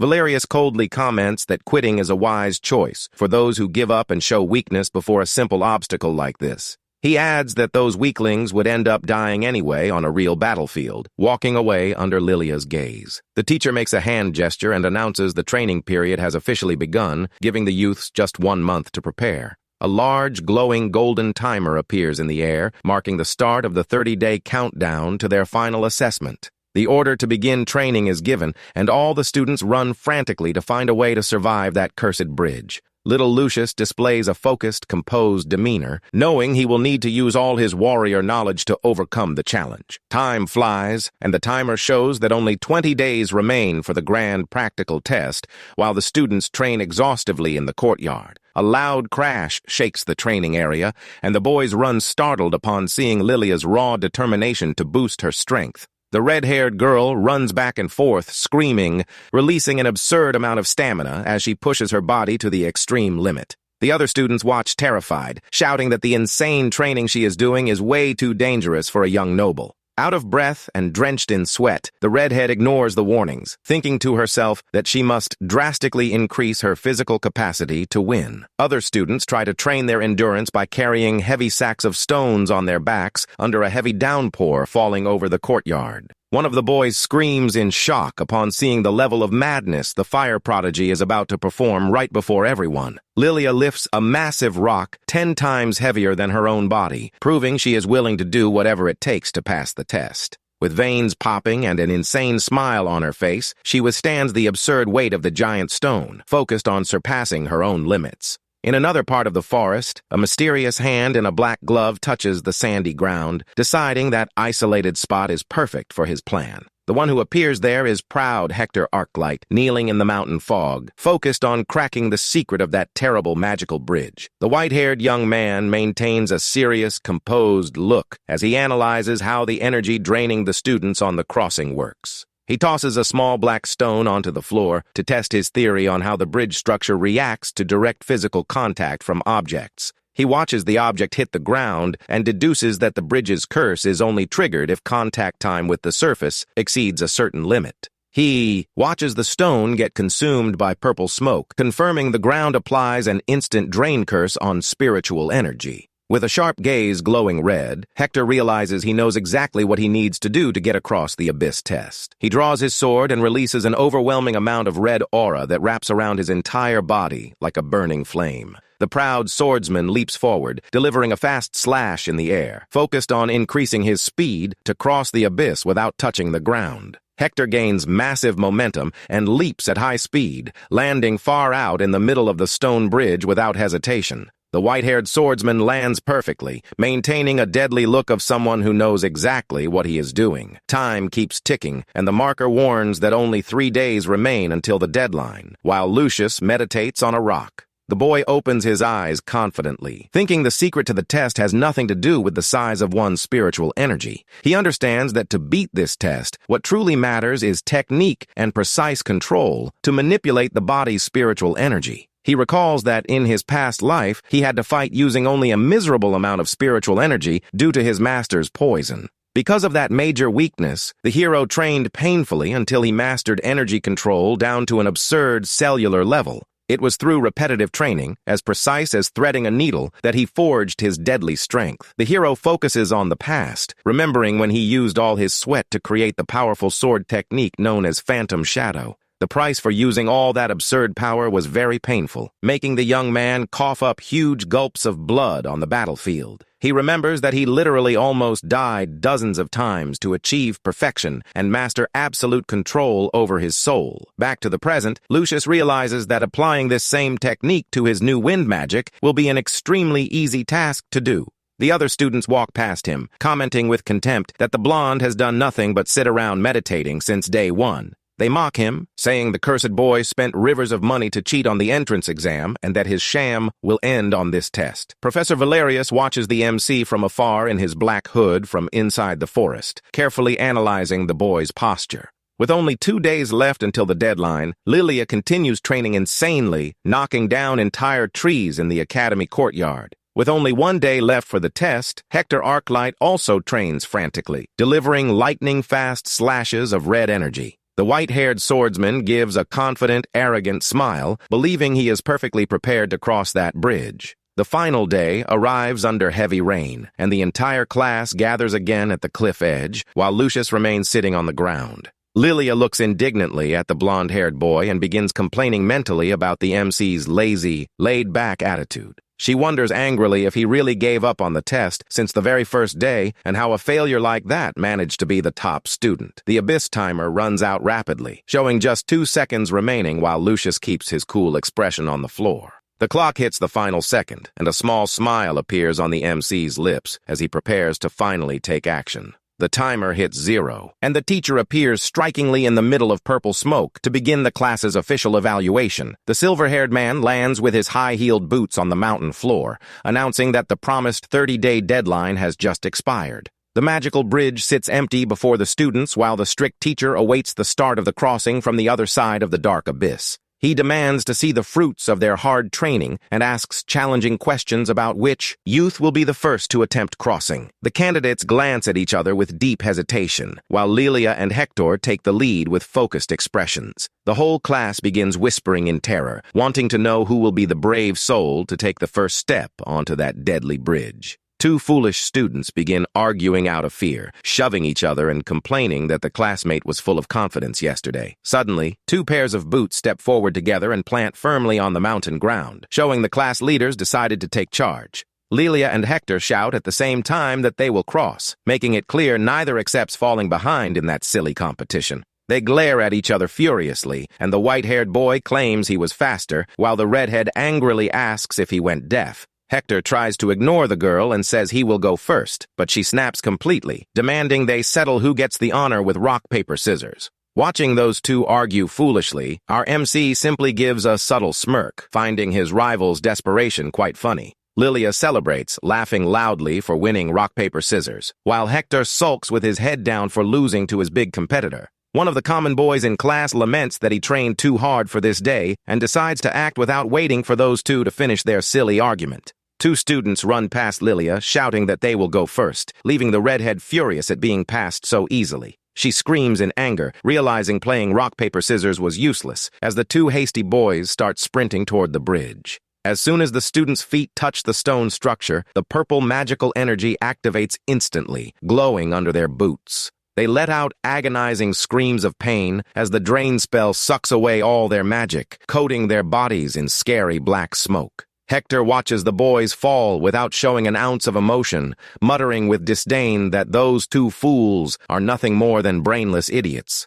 Unable to resist the curse, the boys plummet into the dark abyss, screaming in terror under the horrified gazes of all the survivors. Another youth falls to his knees exhausted, saying that the amount of energy that boy had should have been enough to cross. The students begin crying, claiming the test is impossible to complete, while Valerius watches them from afar without showing mercy. The teacher thinks to himself that the true secret to the test has nothing to do with the size of one's spiritual energy pool. The mental explanation shows that a student needs to constantly refine their internal magic at a speed faster than the bridge drains their strength. This real-time energy refinement process is the single correct answer to neutralize the curse and pass that living exam. Valerius calls out to the candidates from afar, mockingly asking what is wrong and why none of them have managed to cross the bridge yet. One of the panicked youths screams back that the problem is obvious and that everyone will end up plummeting to their deaths if they try to step onto it. Lilia gets tired of waiting and shoves an extra aside, shouting for him to get out of the way because now it is her turn to shine. She steps firmly onto the cursed bridge while the wind blows hard, and everyone starts paying close attention to her desperate attempt. Channeling all her determination, the redhead closes her eyes for a second to brace her body for the curse's terrible impact. She opens her eyes, glowing with a yellowish tint of pure fury, showing she will not accept losing to this challenge under any circumstances. Suddenly, Lilia's body bursts into flames as she takes her first imposing step toward the other side of the cliff. An absurd explosion of flames engulfs the girl, who decides to use all her brute force in a single surge of spiritual energy. The evaluator watches the scene, impressed by the amount of power the young girl possesses, but still doubts it will be enough. As expected, the bridge's curse begins sucking Lilia's flames, dropping the girl to her knees as she tries to resist the strain. She begins shaking violently, with black smoke covering her legs, showing that the bridge holds zero mercy for intruders.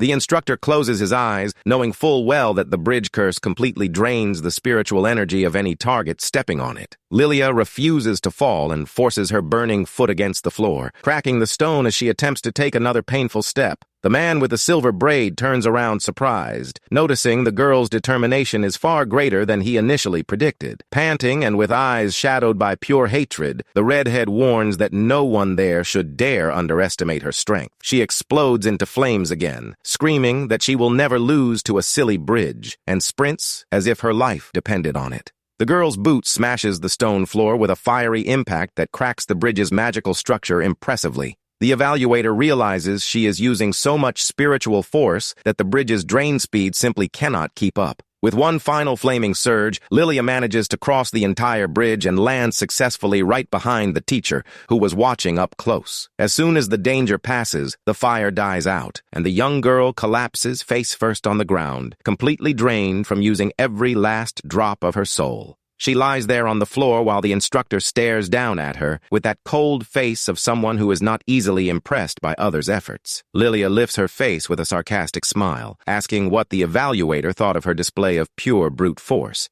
The man simply responds dryly that she passed the test, leaving the girl overjoyed and shouting in celebration in the background. Seeing all that mess, Hector lets out a sigh of disdain and prepares to show how a true genius solves this type of problem. The white-haired boy whispers that Lilia's method was useless and that spending so much energy will only hinder her upcoming battles. Analyzing the magical structure with his red eyes, Hector begins crafting a much smarter strategy to cross without getting tired. He noticed there is a small secret to the bridge before the drain spell starts sucking the spiritual energy of whoever steps on it. The trick is that a slight delay occurs at the exact moment of impact before the purple curse activates to attack the intruder. Knowing this, the swordsman tightly grips the hilt of his weapon and decides the best solution to beat the bridge is simply to give it no time. With a red aura glowing around him, Hector runs at insane speed to cross the entire length before the curse can react. He turns into a true red lightning bolt, leaving the other students open-mouthed at the unbelievable speed of his dash. The prodigy advances, thinking his divine sword would never be affected by such a silly curse. Pushing past his body's physical limits, he leaps into the air, delivering a fast slash that grazes past the instructor, showing that pure speed is his greatest specialty. Hector lands with an extremely sharp, confident look of someone who knows he put on a much better show than the red-haired competitor before him. The evaluator mentally admits that passing without giving the bridge time to absorb energy was a brilliant move, but dislikes his attitude. The man warns that trying to strike the instructor is unacceptable, but the youth retorts, telling him to cut the false accusations and give the verdict. With little choice, the evaluator confirms he passed, and Hector gives a smug smile, saying that was obvious from the start. The student audience stands shocked, commenting that he was so fast nobody could see a thing, and that he truly lives up to the title of genius. While Lilia watches her rival with deep jealousy, the instructor awaits the next candidate to approach the bridge and begin his test. The whole class begins whispering excitedly as they realize the academy's top student has finally decided to step forward for the test. The extras watch Lucius with suspicion, remembering that the blonde boy spent most of his time merely meditating without training at all. They comment that he does not seem to have much spiritual energy and also does not know how to use the absurd physical reinforcement Hector used earlier. The instructor gives a very mysterious corner smirk, mentally wondering what young Elminster will show him today. Lucius advances calmly with small sparks of blue electricity around him, showing he is fully focused on his own technique. He begins walking across the bridge with terrifying tranquility, leaving the other students stunned by such coldness in the face of danger. The youths begin wondering if the title of best student he carries was really nothing more than a temporary stroke of major luck. Unbothered by the envious looks, the young blonde keeps walking at a perfect rhythm, passing right by his classmates who remain fallen and suffering there. Lilia complains that the boy is very boring and plain, but the instructor realizes that is the perfect response from someone who understood the bridge's trick. Without needing any extreme effort or light show, the MC takes his final calm step to conclude the crossing successfully. The evaluator watches him pass, disappointed, thinking he might have expected too much from the boy who solved the problem in the simplest way possible. Right after, another common student manages to run across the bridge and begins celebrating, saying that is the result of his training. The boy shouts to the others that now anyone can cross normally, leaving the instructor with an extremely annoyed face over his ruined plan. The common students start running across the bridge, celebrating loudly, believing all that success comes from their hard training. Lilia is surprised to see everyone managing to pass, while Hector watches them with disdain, thinking they are just idiots acting like a herd. The instructor realizes something is terribly wrong and stands completely shocked as he looks down at the abyss and grasps the situation. He realizes that all of this is the work of Lucius Elminster, who is standing calmly, controlling a tiny blue spark on his fingertips. The man with the silver braid stands incredulous upon noticing that the young blonde was capable of performing an extremely precise energy refinement while walking. The The MC injected a minuscule amount of energy into the bridge, just enough so that the curse of the magical circuits would not activate. He did it so surgically that he managed to dismantle the ancient bridge spell that had never been broken in 1,000 years of history. Suddenly, a thunderous cracking noise startles everyone present on the mountain as they begin looking around, trying to understand the danger. Lilia and Hector enter total panic upon realizing that Lucius literally broke and dismantled the curse's magical formula with that trick. The entire bridge explodes into a show of blue lightning and smoke, terrifying the candidates who watch everything unable to believe their eyes. Amidst the chaos, the blonde boy maintains an unshakable posture, watching the blue sparks vanish from his hand with total calm. With the total destruction of the structure, the students begin whispering terrified, calling the MC a monster for going too far on the test. The instructor gives a dark smile, staring at the boy with closed eyes, who is not even shaken by the mass destruction he just caused on sight. Understanding nothing about real magic, some foolish students begin speculating if the bridge simply collapsed from being old and worn down by time. While Lucius keeps his neutral expression, the other youths thank the heavens for running fast before the bridge collapsed for good.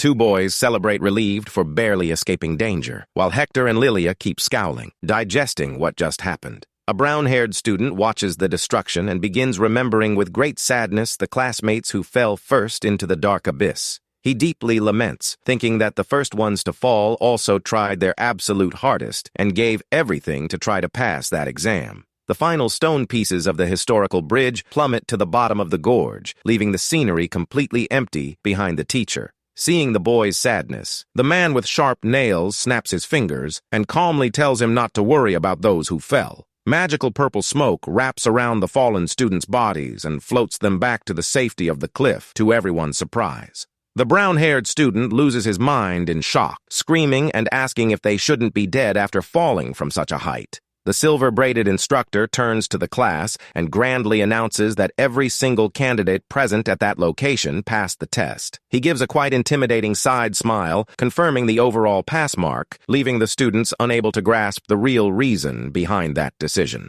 A confused boy asks if the failing students who fell off the bridge will actually manage to pass, even though they failed the physical crossing. The man explains that the test evaluated everyone's spiritual energy, but the true purpose of the exam was to judge their determination there. The rescued youths begin crying in relief and gratitude upon realizing they were not eliminated and are saved from destruction. The instructor praises their courage, saying that even facing destruction head-on, not one of them ran away and all decided to fight bravely. He speaks firmly, stating that this strength of spirit demonstrated by them will become a weapon far greater than any talent.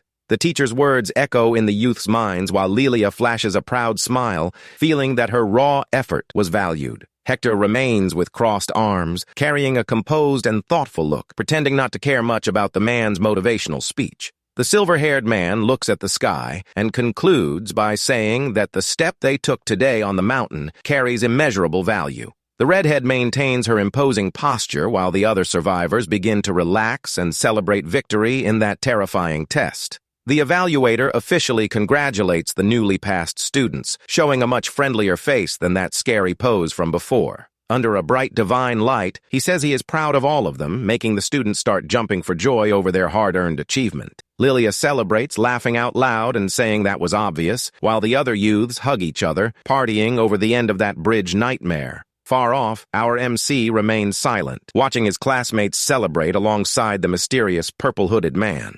Lucius keeps his yellow eyes glowing intensely, with an intense look that shows he is already focused on the next challenges. The silver-braided teacher gets everyone's attention again, warning that passing the exam and the evaluation grade are two very different things. He announces he will reveal the updated leaderboard starting from the highest rated in the class, as the students wait with high anxiety. The instructor surprises everyone by announcing that the MC, Lucius Elminster, landed in only 45th place on the leaderboard. Lucius shows no sign of surprise and accepts the result quietly, maintaining his completely indifferent posture toward the others. The extras begin whispering indignantly, asking how the top student fell so far behind if he crossed the bridge with such ease. They begin speculating that first place must belong to Hector, while the white-haired swordsman keeps his expression serious and focused. Other students think the leaderboard top spot will go to Lilia, who already starts striking a winner's pose, confident she beat all her rivals there. The instructor points into the crowd and loudly announces that 46th place belongs to another mysterious candidate.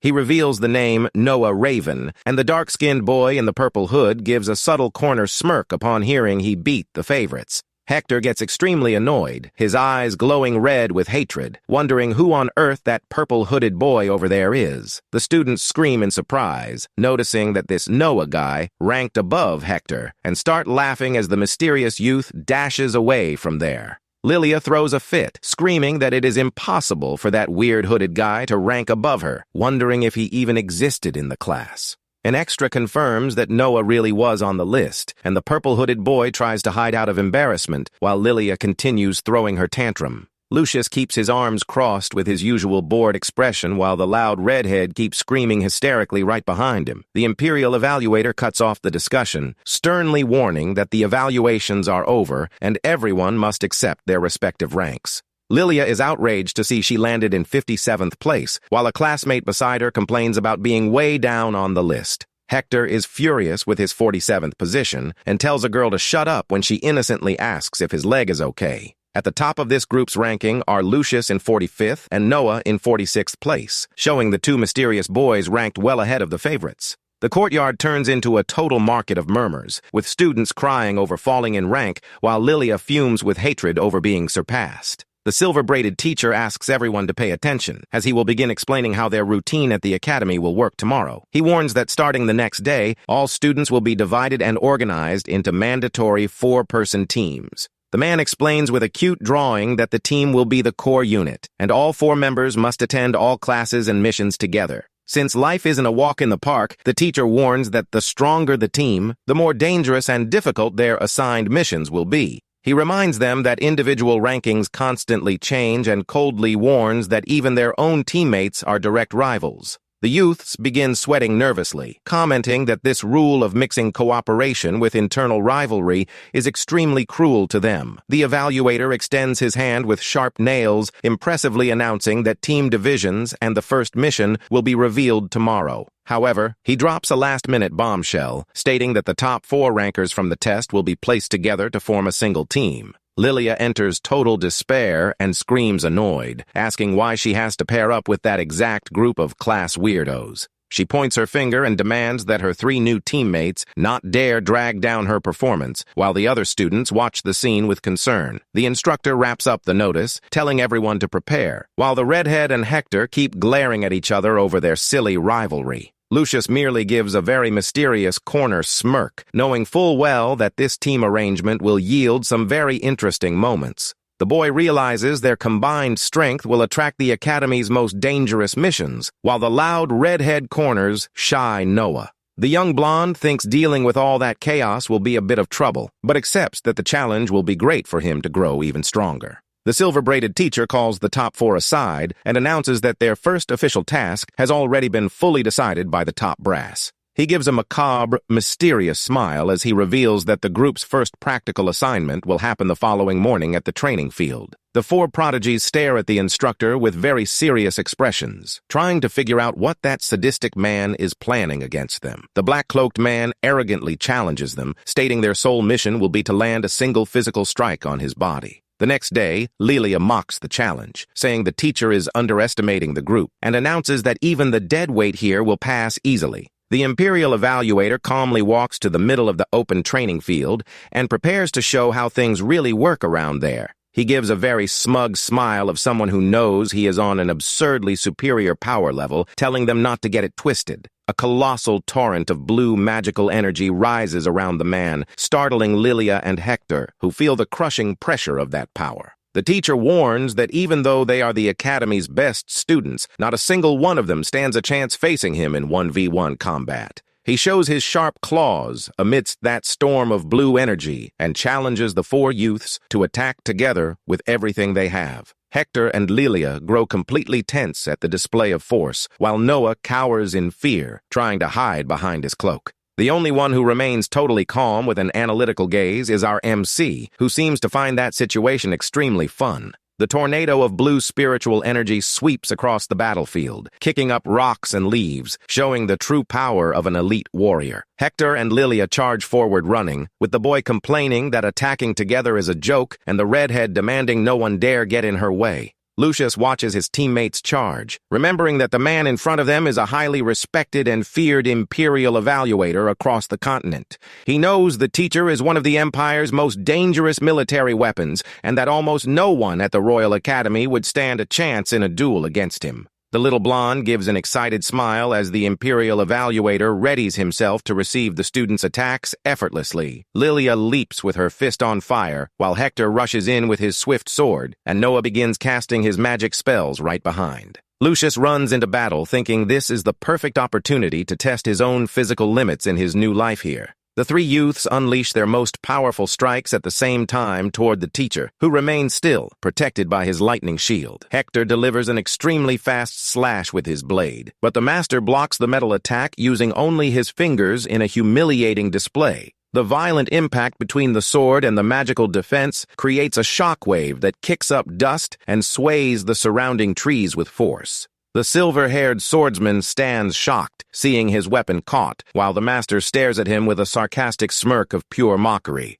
Right after, Lilia strikes from above, concentrating an absurd amount of flames in her fist to smash the arrogant teacher's defense. She dives from the air, applying all her strength to the attack to try to break the magic barrier protecting the skilled instructor's body. The redhead channels every last drop of her spiritual energy, making her eyes glow a white shade of pure adrenaline during the punch. The impact of her punch creates a giant column of red flames that swallows the entire area and shakes the earth under the weight of the devastating blow. However, the instructor blocks the raw force of the direct punch with the palm of his hand and stares right at her amidst the fire, showing he was not even scratched. Capitalizing on the opening created by his teammates, Noah emerges from the shadows, activating a purple magic circle to try to surprise the teacher from behind. Shy Noah Raven positions himself on the battlefield, activating a purple magic circle beneath his black boots. He raises his arms toward the enemy, concentrating his purple spell with a shadowy posture under that dark hood. Noah's magic charge forces Lilia to step aside, while the silver-braided teacher prepares to defend himself. Several purple projectiles cut through the sky toward the instructor, who dodges everything with extremely annoying agility. Hector uses his sword to parry the magical attacks, complaining angrily that his own teammates are only getting in the way. Lilia does not like Hector's complaining at all, and furiously steps up to the silver-haired boy to demand an explanation right there. Without any hesitation, the redhead rests her heavy hand on Hector's head, leaving the swordsman completely confused and irritated by the nerve. She begins shouting at him, telling the boy not to jump in front like that, as the two exchange insults right in the middle of training. The redhead screams, asking if he wants to die, while the instructor watches them from afar, finding the team's level of disunity hilarious. Shy Noah sighs in disappointment, seeing his partners prefer fighting each other over focusing on landing a hit on the teacher during the test. The silver-braided man focuses his attention on the noisy duo, keeping his cold face of someone about to teach them a painful lesson. Taking advantage of everyone's distraction, Lucius appears floating in the air surrounded by sparks of blue wind, preparing his own powerful spell. He locks his sharp gaze on the instructor, extending his hand to channel an absurd amount of blue electricity magic. Lilia and Hector finally stop arguing and look up terrified as they feel the pressure of the spell the young blonde is about to unleash. The MC shoots a colossal beam of blue energy that drops straight from the sky toward the teacher, who raises his arms to take the hit. The Imperial Evaluator takes a direct hit from Lucius's electric attack, which illuminates the whole battlefield with a bright blue glow. An explosion of dust and purple smoke swallows the area, forcing Lilia and the others to cover up as the impact force shakes the entire site. Several rock debris fly through the air, while Lilia and Hector try to see if the blonde boy's strike finally had any effect. Lucius lands elegantly on the ground amidst the dust cloud without even messing up his blonde hair during the drop. He watches the impact center, thinking to himself that the teacher is truly a formidable opponent, tough to overcome. The silver-braided man steps out from the dust completely unharmed and ironically asks the students to take better care of the facilities. The master reveals that the blow merely opened a crater beneath his feet, while Lucius stares at him, knowing that was just the warm-up. The Imperial Evaluator gives a sadistic smile, while the blonde boy responds with a sharp gaze, showing the real game is just getting started. Lilia charges forward again, screaming that she is not done yet, while Hector runs right behind, promising to slice the instructor on their next attack. Lucius simply watches the new charge from his impulsive teammates, maintaining his calm posture to analyze the opponent's battle tactics. The two attack together, but the master moves at superhuman speed, dodging the blows with ease that is humiliating for the pair. He releases a strong burst of purple energy that throws Lilia and Hector far away without either managing to even touch his clothes. Lucius widens his eyes, noticing the man's absurd reaction speed, and begins focusing on decoding the secret behind those movements. The three attackers fall clumsily on the grass, while the MC remains standing still, merely watching the flow of the teacher's energy. The young blonde focuses his full attention on the master, realizing that man possesses a much more refined combat style than he appears to. He notices the teacher is not fighting all three at the same time, but rather defeating each one individually at ultra-fast speeds. The master finishes them off one by one at speeds impossible to catch with the naked eye, creating a perfect rhythm of defense and counterattack on the field. Lucius notes that the more transitions the teacher makes from one target to another, the larger the random opening that appears on his back becomes. He calculates mentally that this tiny opening on the man's back is the only real weakness in that entire perfect fighting style. The young blonde decides he will find the exact moment this opening pops up, syncing his movements with the timing of the other's attacks. Meanwhile, Lilia props herself on the ground with a clenched fist, trying to catch her breath after the violent impact of the teacher's counterattack. She complains, annoyed, and tells the man not to underestimate her strength, while Hector and Noah also get up amidst the field smoke. The instructor notices the pair preparing to attack again and gives a smug smile, waiting for their next silly charge. Lilia and Hector rush forward with everything, delivering fast blows, while Lucius simply waits for the perfect moment to make his master move. The two attackers run toward the teacher, serving as the perfect distraction for the young blonde to start his secret plan. Lucius runs at high speed, passing right by a surprised Noah, who is left behind, unable to grasp what the MC is planning to do. In the middle of the field, Lilia's flaming strikes and Hector's rapid thrusts create a storm of attacks against the master's defense.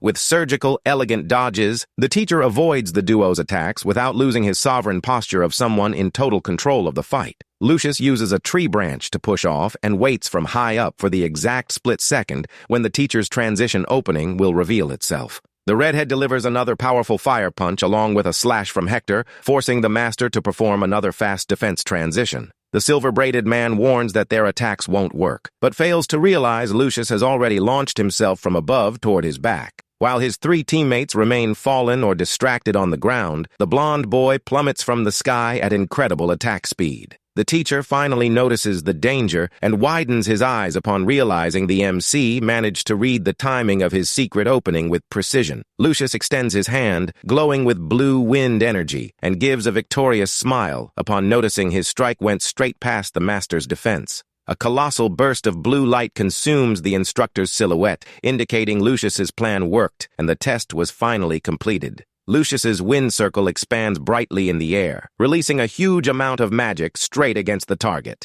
Lilia and Hector are forced to cover their eyes due to the blinding glare generated by the impact of the young MC's magic attack. A colossal explosion of dust and blue wind sweeps across the training field, creating a massive smoke screen around the master. With a completely calm and cold expression, Lucius watches the outcome of his technique, waiting to see if the teacher was finally shaken. To everyone's disappointment, the Imperial Evaluator emerges untouched inside his blue magical barrier, without having suffered even a graze. Lilia stands totally shocked and speechless, seeing the master suffered 0 damage, while Hector bites his lips out of sheer frustration. Shy Noah laments mentally, realizing that even with a strike of that level, the group failed to leave a single mark on the enemy. The silver-braided teacher claps his hands together, laughing, and ironically, praises the group for being the first to make him use real magic. He begins emanating a scary wind energy, while Lucius watches him from afar, knowing the real danger is about to start right there. The man warns with disdain that he actually expected much more from the performance of that group, which holds the reputation of having the class's top students. The master threatens, saying that if they fail to hit him within the next hour, the team will be disbanded and everyone will be demoted to lower classes. Lilia fumes with hatred upon hearing the teacher's humiliating threat, while Hector tries to control his anger so as not to lose focus on the test. The man floats away and warns that from then on, he will no longer hold back, demanding they seriously think about what it means to work as a group. He concludes by telling the youths to create a real strategic plan instead of just waiting patiently for a silly opening. Lucius maintains his composed golden gaze while quietly coming up with a brilliant plan to break the master's barrier once and for all. The redhead enters a full freakout, jumping in rage and screaming with all her strength that this pushy teacher annoys her to an absurd degree. She stands silent with a look of pure hatred under the worried gazes of Noah, who just watches the girl's fury, not knowing what to do. Suddenly, Lilia plants her feet firmly and walks furiously toward Lucius, screaming for the little blonde to pay attention to her words right now. She corners the MC, demanding to know if he has already come up with a real smart strategy for them to clear the teacher's test. The boy stared back at her with his usual calm look, showing that he already had all the tactical details fully calculated in his mind. Lilia begrudgingly admits he was the only one to force the master to use defense and warns that she will listen to the blonde's advice just this once. She clenches her fist hard and shakes with hatred as she prepares to hear the plan of the boy she used to consider so lazy. The young redhead swears to herself with pure fury in her eyes that she flat out refuses to lose in an entrance test as ridiculous as that one.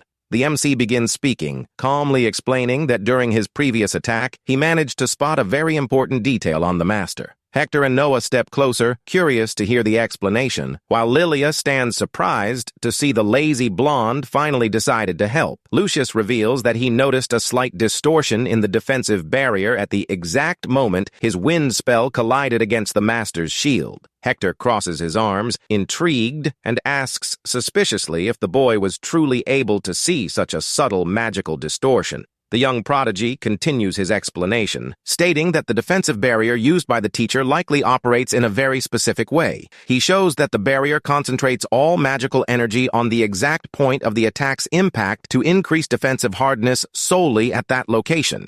This means that if they attack multiple points at the same time, his magical energy will disperse, causing the shield's overall strength to plummet. Noah stands extremely impressed, noticing that the blonde cracked the spell's secret in just a fraction of a second amidst all that chaos. Lilia gives a very confident smile as she begins coating her fist with a massive amount of burning flames for the upcoming clash. She concludes that the more attacks they deliver simultaneously on the barrier, the easier it will be to shatter his defense, and smirks mischievously. Lucius looks at his red-haired teammate with a challenging smirk and directly asks if she will be capable of executing her part of the plan. Hector gives an arrogant side smile, telling Elminster not to forget that he is not doing this to help the MC out. Shy Noah also gains courage and says with determination that if the group's plan needs more attack numbers, he will handle it easily. The four prodigies line up on the training field, facing the powerful teacher, who waits patiently for the group's final charge. The silver-braided man watches them with a challenging, mocking smile on his face, eager to see what new, foolish attempt those youths will make. With a battle cry, the four rush forward together at high speed, coordinating their steps in sync to initiate the combined strategy. Lucius and Lilia leap, attacking the shield from opposite points, while the teacher maintains his defensive stance, raising his blue magical barrier. Noah also summons a giant magic circle, releasing chains of purple energy to pressure the master's barrier and assist his teammates. The Imperial Evaluator arrogantly thinks they are just trying to beat him using numerical advantage, but doubts their power is enough. Hector emerges at high speed, his red eyes glowing intensely, concentrating all his strength on the sharp edge of his deadly blade. He leaps, unleashing an extremely powerful vertical sword slashed directly against the top of the powerful master's blue energy barrier.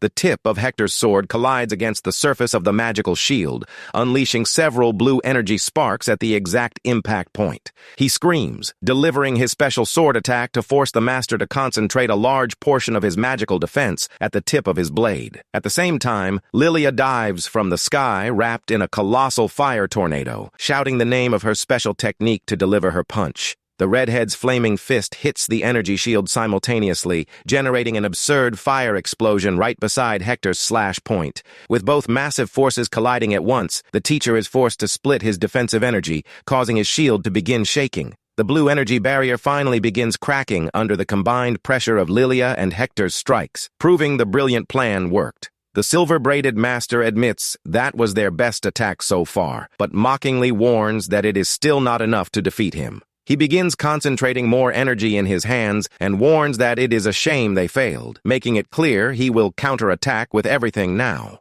Lilia and Hector begin shaking and breaking into a cold sweat from exhaustion, realizing they used up all their spiritual energy and have no strength left to fight. Shy Noah collapses to the floor out of strength, while Hector uses his sword to prop himself up on his knees, and Lilia loses control of her flames from fatigue. In this moment of desperation, Lucius leaps from above and places his hand over the hilt of Hector's sword to combine his strength with theirs. The blonde boy displays an extremely confident smile and tells his exhausted teammates that their fight is not over yet. He channels his own magic through Hector's sword, generating an impressive burst of blue energy that presses against the cracked barrier. Lilia and Hector muster every last drop of their strength and let out a thunderous battle cry, pushing the attack together with the MC. The three youths join hands on the sword hilt, blending flames and blue electricity in a desperate final effort to overcome the instructor. Lucius activates his secret fusion technique, causing the magical energy to blend completely with his teammates' combat strength. The Imperial Evaluator widens his eyes in complete shock upon seeing a golden beam of light tear through the sky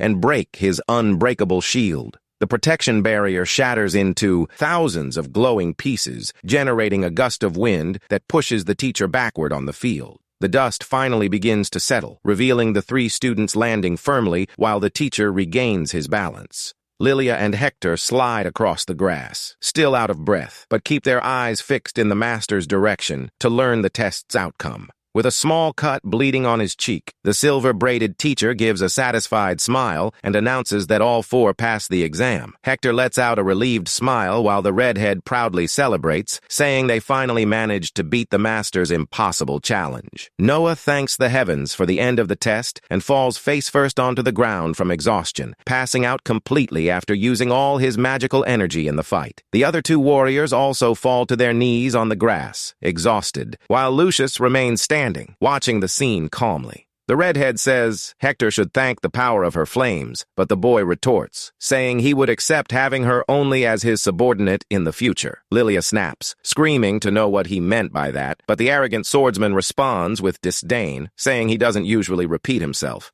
Lucius ignores his two teammates' silly argument and remains silent with his back turned, focused on his own thoughts about what he just discovered. The young MC stares at the palm of his own hand with a serious expression, trying to understand the strange magical sensation he felt during battle. He wonders what happened the moment his wind magic came into direct contact with Hector's metal blade. The hero remembers his magic seemed to have fused with the sword, as if the energy itself had transformed into a deadly combat blade. He realizes that was an incredible fusion between magic and swordsmanship and begins desiring to master this power to use against his past enemies.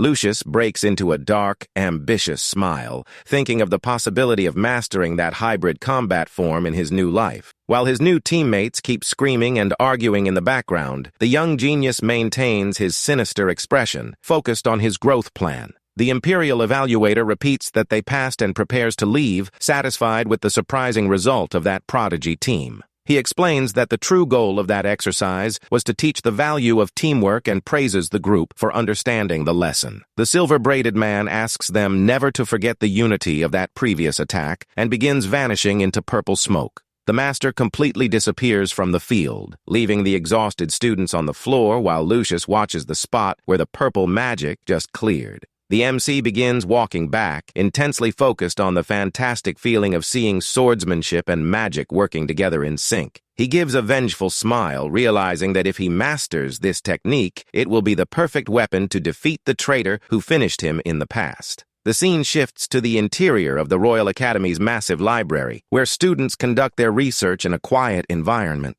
Lucius is seen sitting atop a wooden ladder, focused on reading a massive ancient book to unlock the secrets of magic. The boy attentively studies a book titled Basic Theory of Spiritual Energy to understand how power circuits work. The page explains that transmuted spiritual energy travels through specific internal circuits located inside the user's body. This flow of spiritual energy is converted into magical power used by mages or physical combat energy used by noble swordsmen. The book states that people are born with only one of these two internal circuits, making it impossible to use both techniques simultaneously.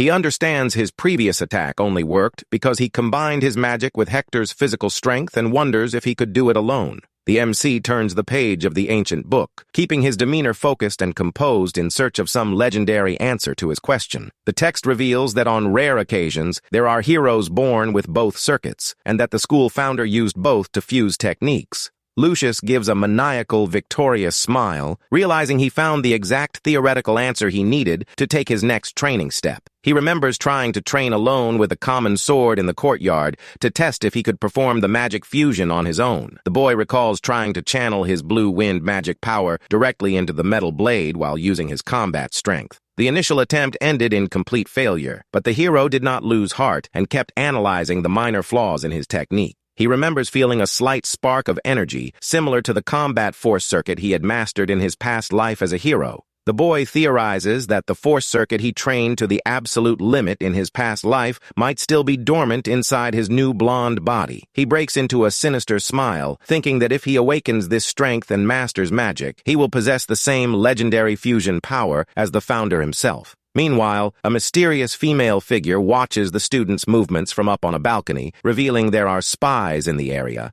A flashy instructor named Kathy appears with a megaphone, announcing a special exercise for teams ranked 30 to 100. She explains with all the excitement in the world that the event is an elite match between different classes. Some arrogant upperclassmen begin noticing the freshmen and give subtle side smiles, already thinking about how easy it will be. While the teacher shouts from above for everyone to give their best, the older students cast very sinister glares at them. Lucius notices that those guys around them hold a much higher leaderboard rank than his current group. The opponents begin laughing mockingly at the MC's team, aware of the massive power gap between them. Lilia gets furious at the mockery and shouts, warning them not to dare look at her in such a cocky way. The team finds itself surrounded by several massive opponents who look ready to crush the freshmen without an ounce of mercy. Hector tries to stay calm with a serious look, while the redhead keeps growling in anger in the background, wanting to fight. Out of nowhere, a gigantic guy bumps hard into the redhead on purpose to provoke the freshman right off the bat. She turns around, screaming in rage, but the big guy pretends to apologize, saying he couldn't see her because of his height. Lilia realizes the guy's absurd size, while another big guy offers insincere apologies for his friend's behavior. Instructor Kathy speaks into the megaphone again, explaining that the test is quite simple and that a spiritual sphere was hidden in a tree. She reveals that the team that manages to get their hands on the sphere in the center of the forest first will be the grand winner.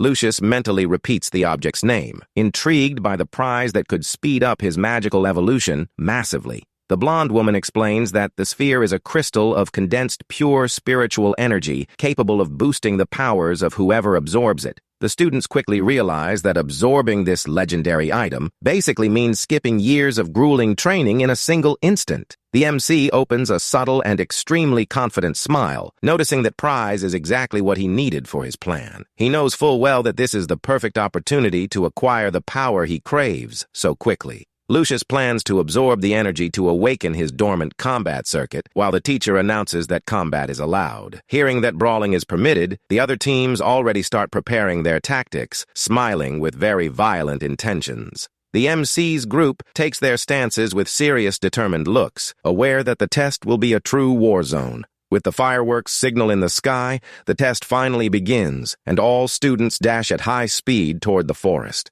Lucius leads his group, running quickly through the dark trees, focused on reaching the main objective as soon as possible. But the blonde boy soon notices that two enemies are leaping quickly through the branches right behind them, attempting an ambush. The two opponents appear with arrogant smiles on their faces, believing the freshmen will be easy prey along the way. They leap from above, wielding their weapons, insincerely apologizing to the freshmen while trying to land a brutal surprise attack. Hector looks back annoyed, wondering if those attackers happen to be the guys with higher leaderboard rankings. The aggressors shout for the group to die right there as they bring down the full force of their strikes toward Lucius. But Lucius simply extends his hand and releases a surge of bright electric energy, blasting the two attackers far away with ease. The two fools fall knocked out on the ground, leaving Lilia and Hector completely open-mouthed at how easily they were defeated. Lucius coldly warns them not to be fooled by rank, since the previous test proved their group is far superior. The blonde displays an imposing look and states with total certainty that they are truly strong and need not fear anyone there. The MC's words renew Hector and Lilia's confidence, and they now face the challenge ahead with much more determination. However, a mysterious voice emerges from the middle of the forest, ironically asking who exactly they are calling strong around here. A blonde opponent with glowing eyes emerges from the shadows with a sadistic smile, warning that the real fight is about to start now. Hector turns around quickly with a very worried and tense expression upon hearing that dangerous new opponent's warning. Several veteran warriors advance simultaneously, shouting that this will be a real and violent hunt for Academy freshmen. The enemy gang leader begins concentrating a large amount of glowing green energy in his hands to launch his attack. He fires an overwhelming burst of magical power toward Hector, who must quickly prepare to try to withstand the impact. The silver-haired swordsman grits his teeth with a tense expression, realizing the opponent's power is truly absurd. Even so, he manages to react in time and makes a precise slash in the air to deflect the opponent's devastating energy beam. The blonde enemy stands completely shocked and surprised to see the rookie manage to neutralize his powerful attack with such skill. Hector keeps his sharp gaze focused on the enemy, showing he won't make things easy at all for those arrogant upperclassmen. Meanwhile, two gigantic opponents leap toward Lilia, furiously warning her not to get so full of herself. The twin warriors descend with their heavy swords in a relentless, synchronized attack, aiming directly at the top of her head. Lilia bites her lip and stares at the attackers with a very serious face, knowing she will need to use all her strength to strike back. Without wasting time, the redhead activates her special abilities, coating her arms in bright, intense flames to join the fight. She raises her flaming fists against the two giants' downward strikes in a direct clash of destructive power in the middle of the field. The brutal impact generates a massive explosion of fire and sparks that shakes the ground around, showing the true battlefield battle has begun. Lilia grits her teeth in anger and warns that those pathetic big guys shouldn't dare underestimate her group. The two giant attackers widen their eyes in shock as they feel the intense pressure of the heat emanating from her. She concentrates all her fire magic into an extremely powerful punch that glows intensely amidst the dust. The redhead lets out an enraged shout and strikes both giants at once, blasting them backward with her flames. She lands impressively while watching the opponent's bodies fly far away, defeated by her overwhelming strength. Meanwhile, Shy Noah activates a magic circle on the ground, creating massive sharp ice spikes around himself. The hooded boy gives a confident smile, remembering Lucius's encouraging words that they truly are strong. He thinks to himself that it's all good, because the MC included all team members when saying that cool line.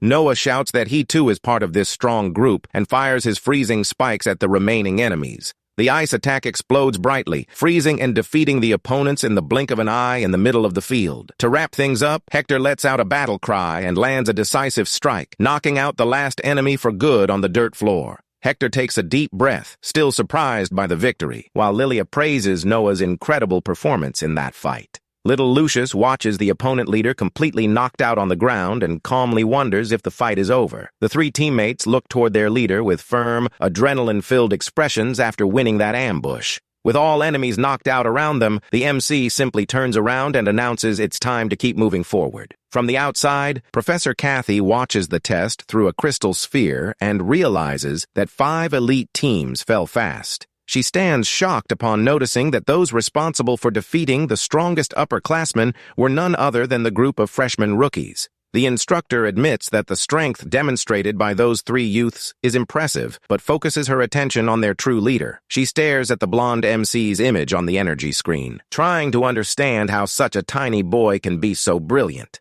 She analyzes that he boosted the team's morale with a single word, in addition to having enough power to solo upperclassmen effortlessly. With a smile of pure fascination on her face, the teacher wonders who this boy really is and where so much hidden power comes from. The focus shifts back to Lucius Elminster, who keeps running with determination toward the grand magical reward in the forest center. However, up in the trees, a mysterious figure watches the group's movement through binoculars in a very suspicious manner. The view reveals that the massive central tree holding the energy sphere is being closely guarded by gigantic, dangerous guards. Sounds of rumbles and heavy footsteps begin echoing throughout the forest, indicating that something colossal is about to appear in the area. Lucius's group finally approaches the objective, but notices other student teams running right behind them. They spot the majestic glowing tree up ahead, emanating a colossal amount of spiritual energy into the environment. The crystal sphere rests in the center of the giant branches, glowing brightly like a beacon of power coveted by everyone there.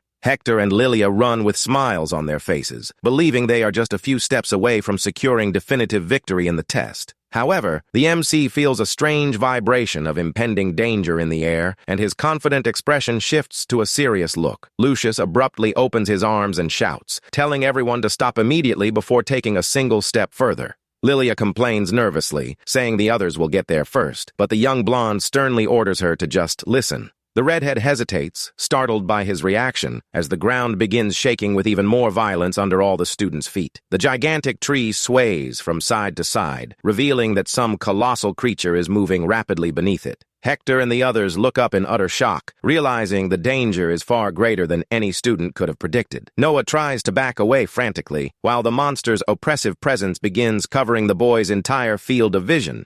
A colossal purple maw filled with sharp teeth suddenly emerges from the soil right beneath the tree, terrifying all contenders. A giant aquatic monster leaps from the earth with an open mouth, ready to devour the students who were running without paying attention. The other students enter total panic and begin running frantically in all directions to save their lives. While everyone flees desperately, the MC's group stands firm and in position, facing the gigantic beast without backing down. At the observation center, one of the assistant teachers frantically shouts for Instructor Kathy to take action. He asks what that monstrous creature is and says they need to cancel the exam immediately and call for outside reinforcements. Kathy merely stretches, yawning calmly, showing she is not in the least concerned about the poor students' lives. She denies the request with a sadistic smile and orders them to keep the exam as it is, leaving her assistant horrified. The teacher walks calmly, saying that small, unexpected, and dangerous situations like that happen all the time in life. The assistant warns her not to be ridiculous, but Kathy simply ignores him and begins speaking in an extremely dark tone of voice.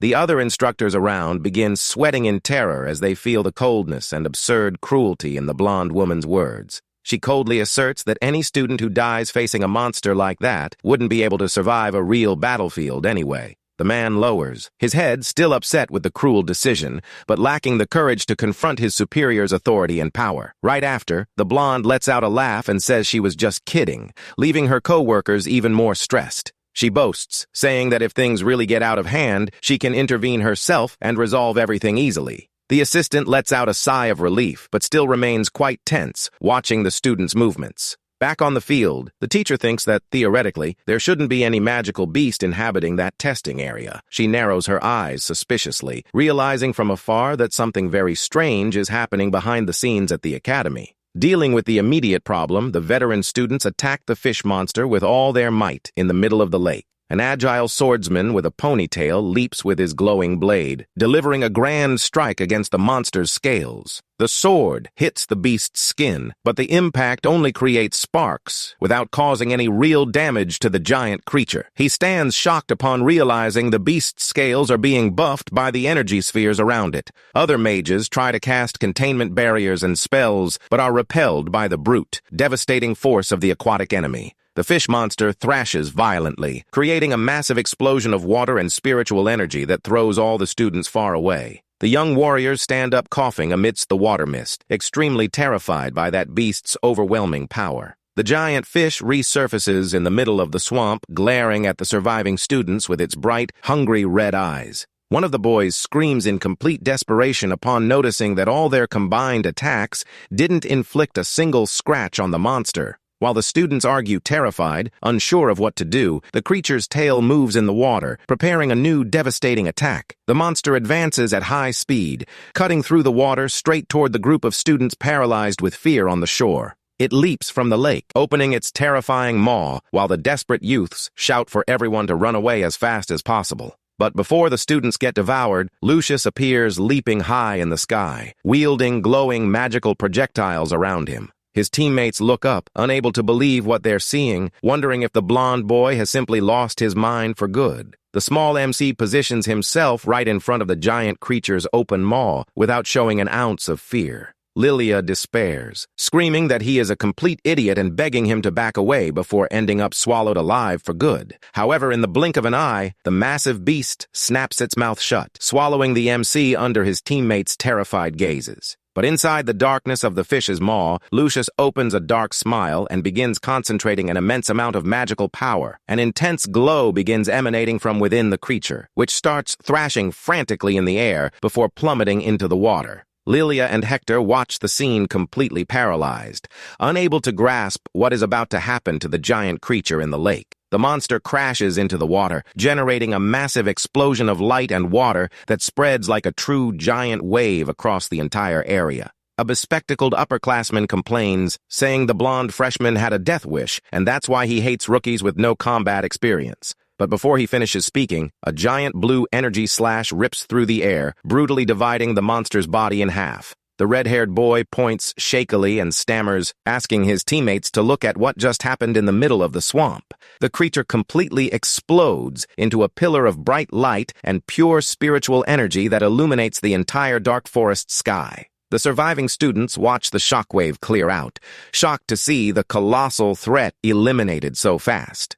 Amidst the glowing remains of the creature, the large green spiritual sphere reveals itself, floating smoothly in the center of it all. The bright light finally begins to dim, revealing a silhouette floating calmly in the air with the shining prize in his coveted hands. Hector and Lilia remain out of breath, faces full of pure shock, realizing the absurd level of power the young blonde just used. All the other upperclassmen watch the scene in total silence, completely humiliated by the freshman's unbelievable feat. The MC slowly descends from the sky under the moonlight, landing smoothly on the ground as if he had put in zero effort. The extras begin whispering, asking if that boy really destroyed a monster of that magnitude on his own from the inside out. Lucius displays a victorious smile on his face while holding the bright green sphere, feeling pure spiritual energy flowing from the object. He mentally celebrates, knowing he now holds the perfect item in hand to awaken his legendary combat circuit from his past life. The boy walks back toward his teammates, who are still trying to digest the absurd destruction he just caused. Lilia and Hector look at the MC with a mix of respect and fear, revering the small teammate's monstrous power.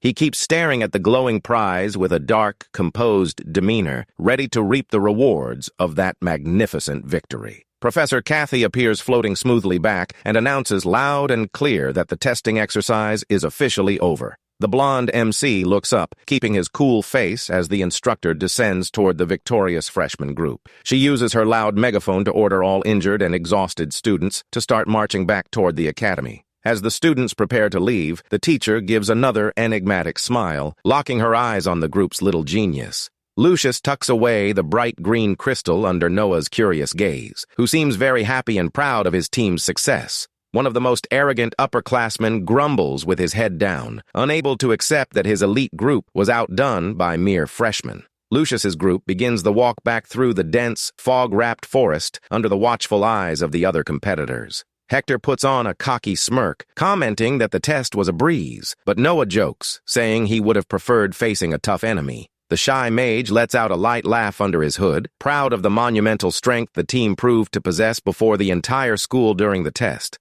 Lilia lets out a deep sigh with crossed arms, trying to shift focus away from her own embarrassment after being saved in such a drastic manner. She approaches the MC, who remains with his back turned, admiring the intense glow of the green spiritual sphere he'd just conquered. The redhead stares at the little blonde boy's back, wondering in her mind who he really is and where such immense power came from. Lucius completely ignores the suspicious looks around him, keeping his face serious and focused solely on his objective. He stares at the mystical artifact with glowing eyes, confirming that it truly is the legendary sphere of pure spiritual energy. The boy realizes the density of the power concentrated in there is incredibly high, perfect for his evolution plans. He mentally concludes that huge amount of energy will be more than enough to awaken his combat circuit. Suddenly, a suspicious rustle of moving leaves catches the group's attention, and they turn around defensively with their weapons ready. The same long-haired upperclassman who bumped into Lilia earlier emerges from the woods, praising their overwhelming strength. He and his chubby partner pretend they were way too scared, while Lilia recognizes the pushy man from earlier that morning. The friendly, smiling man says he was quite impressed and that he almost couldn't believe they were just first-year students. Lucius keeps an expression of extreme suspicion, eyeing the man sideways, knowing something about that conversation is very wrong. The guy praises every team member's performance and states in a friendly tone that he ended up becoming a huge fan of the group. He extends his hand, offering friendship, saying that since he's been at the academy for a long time, he can help them in many ways from here on out.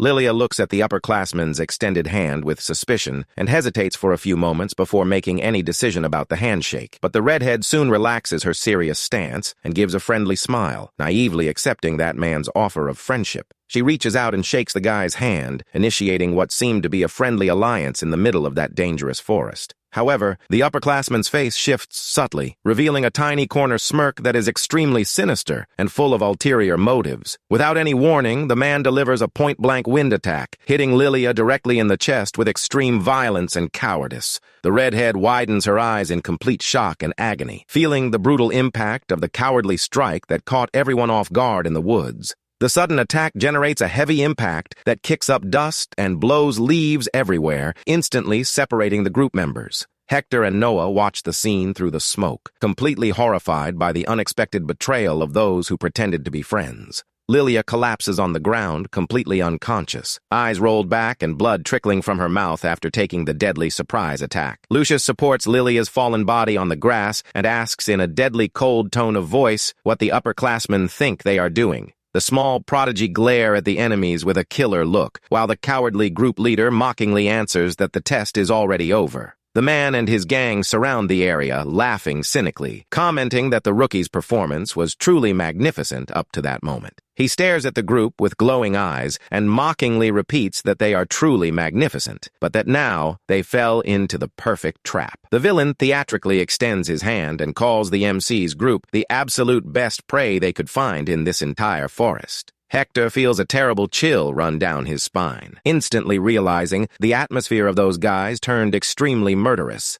The traitor's leader opens a sadistic smile and asks if the freshmen have ever heard of the feared group of rejects known as the Swamps. The four criminals position themselves threateningly in front of Hector and Noah, who must quickly prepare for a brutal fight. Noah trembles in fear under his hood, repeating the group's strange name without quite understanding the real danger those men represent. He explains that the school's only rule is to expel the bottom 125 students at the end of each training year at the academy. He goes on to say that although they never climbed high enough on the leaderboard, they also never fell into the elimination and direct expulsion zone.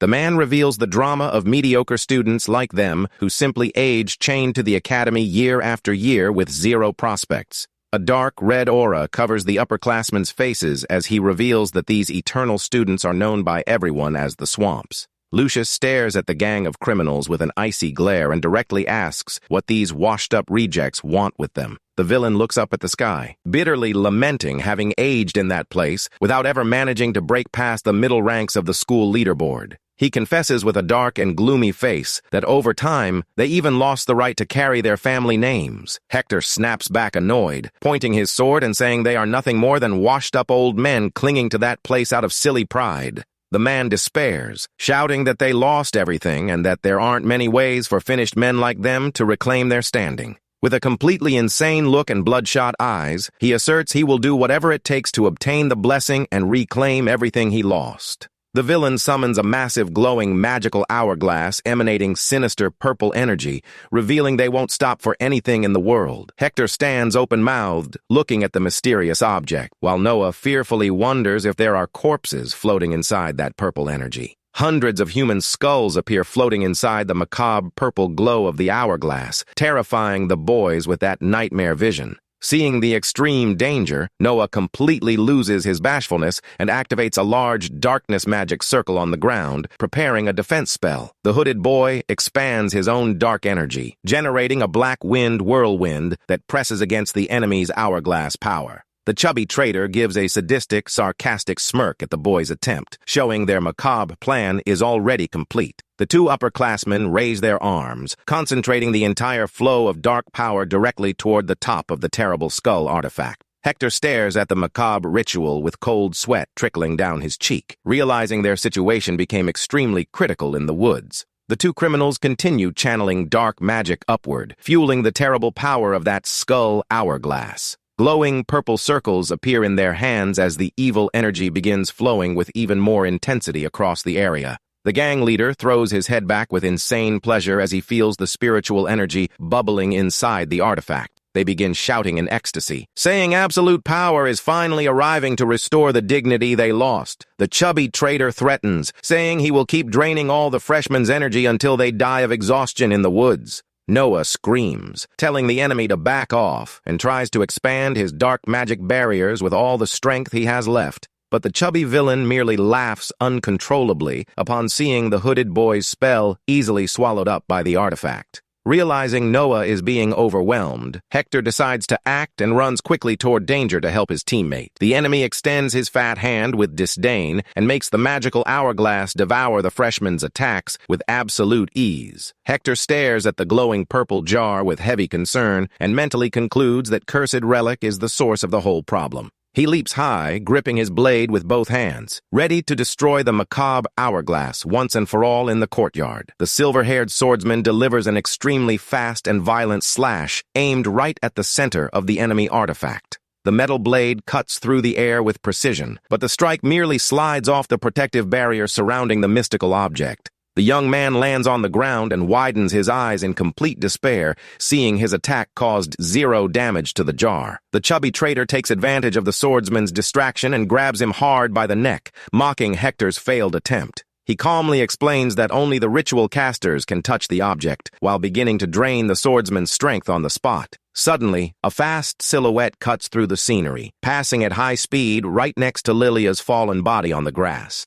Little Lucius rushes forward with a cold, focused look after patiently analyzing the weaknesses of the powers the enemies are using. He theorizes that cursed skull hourglass is specifically designed to absorb any type of purely magical attack, and on top of that, the artifact also drains the energy of anyone who tries to make physical contact with the protected villains' bodies. The little blonde hero places his hand directly on his sword hilt, deciding to use a purely physical combat tactic. Lucius launches through the air and lands a spectacular toe kick right in the middle of that fat, pushy upperclassman's cheek on the grass. The impact of the boy's boot on the brute's face is so violent that the man's neck literally twists as he loses his balance. The big guy is thrown far away like a rag doll, freeing Hector from the suffocating grip of his hands in the middle of the courtyard. The blonde boy lands smoothly in a perfect pose, while the silver swordsman catches his breath, coughing on the dirt floor. He gives a provocative corner smirk, concluding that regular physical strikes work perfectly against those guys' defense. The chubby upperclassman gets up with great difficulty from the dust cloud, spitting saliva and blood with a pained expression. Ignoring the opponent's pain, the MC calmly walks toward Hector's sword, which was lying in the middle of the grass. Hector watches the boy approach his weapon with a very tired and confused expression, unsure what the little mage will do. He asks what the little boy intends to do with that, frantically reminding him that Lucius is a mage and not a noble swordsman. The MC grips the metal hilt with extreme firmness and simply answers that he is not just a simple school mage. He raises the silver blade toward his own face with a posture and elegance that would terrify any swordsmanship veteran there. Lucius breaks into a sadistic smile and whispers that in reality, he originally trained his full combat potential in the past. The villains watch the scene of the boy holding the sword with great apprehension, starting to break into a cold sweat at the massive aura of danger emerging. The MC takes a legendary fencing stance, revealing that his true specialty has always been being a swordsman. He recalls his past life as the greatest warrior of all and lets his killer intent coat his glowing yellow gaze.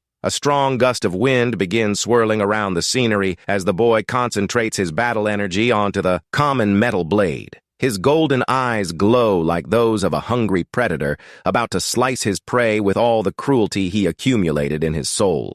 The chubby traitor lets out a mocking laugh, seeing the little blonde boy holding a heavy combat sword with those tiny hands. He mocks, asking if the little mage now wants to play swordsman, and begins walking arrogantly toward the hero. The brute charges forward, shouting that he will snap that amateur's weapon in half, but Lucius slides swiftly under his fat legs. With a single movement, the boy delivers an absurdly fast sequence of blue energy slashes that hit both villains instantly. The chubby guy spits blood as he is sliced with extreme precision, falling knocked out face first on the dirt floor without reacting. The gang leader backs away terrified, raising his own weapon to try to block the surgical attacks of that monstrous little boy. Lucius looks at the enemy in an extremely cold and relentless manner, knowing none of them stand a chance of escaping alive from there. The MC handles the sword with divine fencing skill that leaves his veteran opponent completely paralyzed with terror. He advances, breaking the opponent's guard with ease, and delivers a deadly diagonal slash that rips through the air and the villain's chest in the woods. The precise strike sends blood spurting everywhere, spectacularly knocking out the traitor's leader in the middle of the courtyard. The man collapses backward onto the ground, completely defeated, while Lilia watches that absurd display of swordsmanship in the background in the woods. The redhead widens her eyes and mutters, unable to believe that little Lucius actually possesses that massive strength with a sword. The MC slowly turns his face, demonstrating complete calm and absolute indifference after taking out two of the traitor upperclassmen. The traitor leader's body collapses face first onto the dirt floor, completely defeated by the boy's superior swordsmanship skills. On his knees, Hector thinks terrified that it's impossible for the boy to execute such perfect movements without using mana or combat energy in the fight. He widens his red eye in utter shock, wondering how on earth a 12-year-old freshman possesses that legendary technique. Without giving time for rest, Lucius leaps toward the bald kid of the gang, who lets out a high-pitched scream of terror upon seeing the threat. The bald guy enters total panic, screaming that he thought Lucius was just an amateur mage, and desperately begs him to calm down. He tries to console himself, thinking the blonde MC is still just a kid without combat energy to actually hurt him for real. The bald kid forces an insane, psychopathic smile, trying to convince himself that he needs to stay calm to turn that situation around. He rests his hand directly on the purple skull jar to absorb all the accumulated power while Lucius watches the scene in silence. The bald guy sadistically orders everyone to tremble in fear as his small body begins growing grotesque in size. He transforms into an extremely muscular giant covered in a purple aura and arrogantly asks how the freshman will react. Lucius advances and delivers a precise sword strike right to the giant's chest, but the attack merely generates sparks without cutting the skin. The bald guy laughs mockingly, shouting that no sword wielded by a common kid could pierce the defense of that colossal body. The giant boasts that this is the supreme power of all the spiritual energy their group stole from the other school freshmen. He flies at high speed toward the MC, ordering him to brace himself, but Lucius dodges quickly, sliding across the grass. Lucius crosses his arms to try to hold off the brute's direct hit, but feels the massive force of the impact shove him with everything in the woods. The giant fist grazes past the boy's face, demonstrating that any tiny error there on the field could be completely fatal for him. The MC is pressured by the muscular bald guy's consecutive heavy punches, needing to use extreme agility not to get crushed. He realizes that situation is getting bad and that dodging attacks will only consume his stamina quickly over time. The giant keeps unleashing devastating strikes, destroying the ground around, while the young blonde backs away, seeking space to counterattack. The brute tries to deliver a side slap, but Lucius ducks quickly at the last second, displaying his divine fighting reflexes. Lucius stares at the enemy up close and realizes that this 12-year-old MC body lacks enough physical power to win. He blocks another violent attack, feeling his common metal blade is on the verge of snapping due to the extreme impact of the force. He remembers that in his previous body, the enemy would be torn like paper even without the force circuit, but that now he needs that power. The boy grips the sword hilt firmly, feeling the immense pressure of the giant's muscular arm trying to crush him against the courtyard floor. The brute shoves the MC away, screaming that he is sick of this cat-and-mouse game and that he's going to end everything right here. He shouts furiously, saying the blonde freshman is really getting on his nerves, and advances with all his devastating speed in the woods. Lucius slides across the dirt floor, kicking up dust under the look of pure panic from Lilia, who remains fallen on the grass, watching everything. Lilia and Noah watch the scene completely desperate, believing this would be the tragic end of the young MC in the forest. But the young blonde hero slowly stands up from the dust and brushes off his clothes without showing any sign of concern or injury. The giant runs toward Lucius, mocking and shouting that the boy's amateur swordsmanship is nothing more than a joke before his colossal strength. He asserts with an arrogant smile that, without combat energy, the MC's swordsmanship is no more dangerous than a baby throwing a tantrum.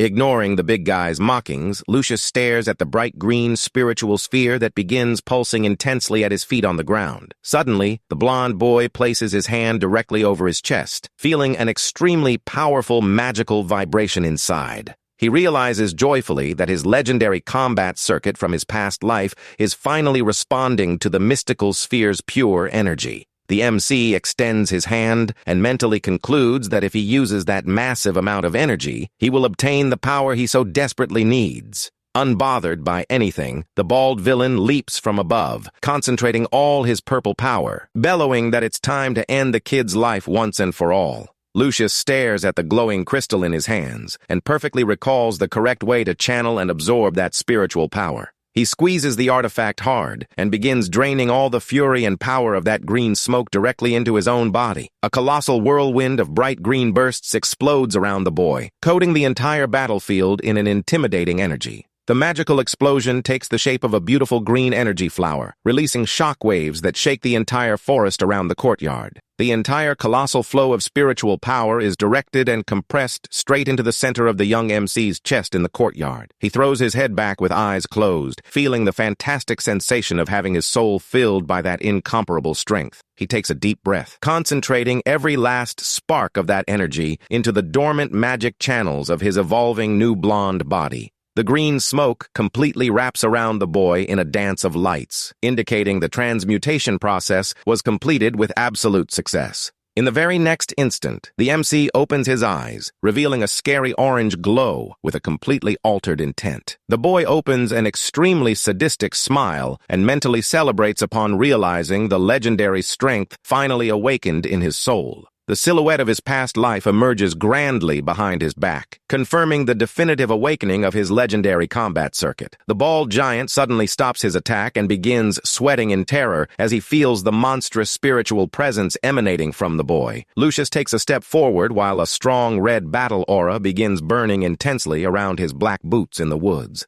Lucius grips his sword hilt and realizes that all that borrowed spiritual energy will only last for a single decisive strike. The bald big guy suddenly begins, trembling in fear, unable to understand where that bizarre shift in the air came from. A crushing pressure emanates from the blonde boy in the form of a giant red aura, leaving the opponent completely paralyzed. The villain simply freezes in terror, while cold sweat trickles down his face, facing true danger. With a dark look and glowing eyes, the MC mockingly thinks that ending things in a single strike is his greatest specialty. The brute lets out a gasp of surprise when he sees a massive magical hourglass floating and spinning in the air right before him. Despair hits hard, and he screams to himself that he can't let that bizarre attack hit him under any circumstances. The bald guy runs away desperately, trying to escape the magical hourglass, while Lucius prepares to deliver the final blow. The MC executes a devastating sword slash, unleashing red lightning bolts that rip through the very space around him. The dust begins to clear, revealing the MC standing impressively after defeating the big guy with absolute ease. The reddish aura slowly begins to fade from Lucius's body, indicating his temporary power has run out. The boy falls to his knees exhausted, confirming that a single strike really was his current limit with that energy about to run out. He stares at the ground thoughtfully, analyzing the results of this bizarre clash and the precarious state of his physical skills. At least his ancient combat circuit was finally unlocked, even if it's not yet fully functional. Lucius looks at the sword, realizing the technique is still incomplete and that he can't use this strength without the aid of a sphere. Even with these annoying limitations, the boy can't hold back a satisfied smile on his face. The MC knows that from now on, he finally has a clear path to regaining all his strength from back in the day. Right then, Noah comes running toward the MC, completely relieved to see the little blonde survived. Lilia also approaches and stands staring at Lucius with a look of absolute shock after witnessing that absurd display of power. The redhead tries to process what she just saw, mentally wondering what kind of bizarre move that was that the boy used. She watches the night sky in silence as the fresh night breeze begins to clear out the battle smoke for good. Noah worryingly asks if the MC is okay, and the boy calmly answers that he didn't suffer a single scratch. Hector Arclight approaches with his usual serious look, pronouncing only Lucius's last name with suspicion. The MC turns to hear what the other has to say while Noah watches the conversation quietly. Hector states that the way the young blonde handles the sword looks like the skill of someone who trained intensely for decades. With a sharp look full of curiosity, the white-haired boy directly asks who taught him that technique. The two boys stare at each other under the moonlight, creating an atmosphere of extreme tension in the middle of that quiet forest. Hector remains suspicious of every move from the little blonde, but Lucius maintains his calm posture without giving a single clue. The MC simply gives a subtle smirk in the corner of his mouth, knowing his secret is very well kept. Sometime later, the group walks through the Academy's grand corridors, celebrating that their rankings went up significantly. Noah agrees with the redhead and reminds her that besides the rank increase, all of them managed to secure their spiritual energy spheres. Lilia proudly flaunts her new rank 26 position and warns that she doesn't plan on losing any more matches to Noah. Now at rank 29, Noah merely smiles beneath his black hood, accepting that friendly banter peacefully. While those two chat, Hector follows in quiet reflection, holding his firm rank 25 position at the Academy. The young man grits his teeth in pure frustration, realizing the blonde MC is still way ahead of him in terms of skill. Lilia playfully starts grabbing Noah by the shoulders excitedly, while Lucius continues walking calmly right ahead of them. Lucius now holds the incredible 19th position on the leaderboard and mentally celebrates having managed to open his combat circuit. However, he knows that with his current energy reserves, he still can't activate that circuit on his own during battle. The young blonde determinedly concludes that his next crucial objective will be securing a massive increase in his spiritual reserves. Right then, they arrive at a massive hall where several other students are gathered, talking and pointing at a large board on the wall. The golden board prominently announces the start of the 27th Imperial Betting Tournament, catching everyone's attention there. Lilia screams in surprise, not understanding what that event is about, while the MC looks at the announcement with curiosity. Lucius reads the sign out loud, trying to remember if he has heard of this famous betting tournament at any point in his life. Suddenly, a mysterious hand with painted nails comes out of nowhere and grabs the MC's chin, leaving Noah totally spooked in the background.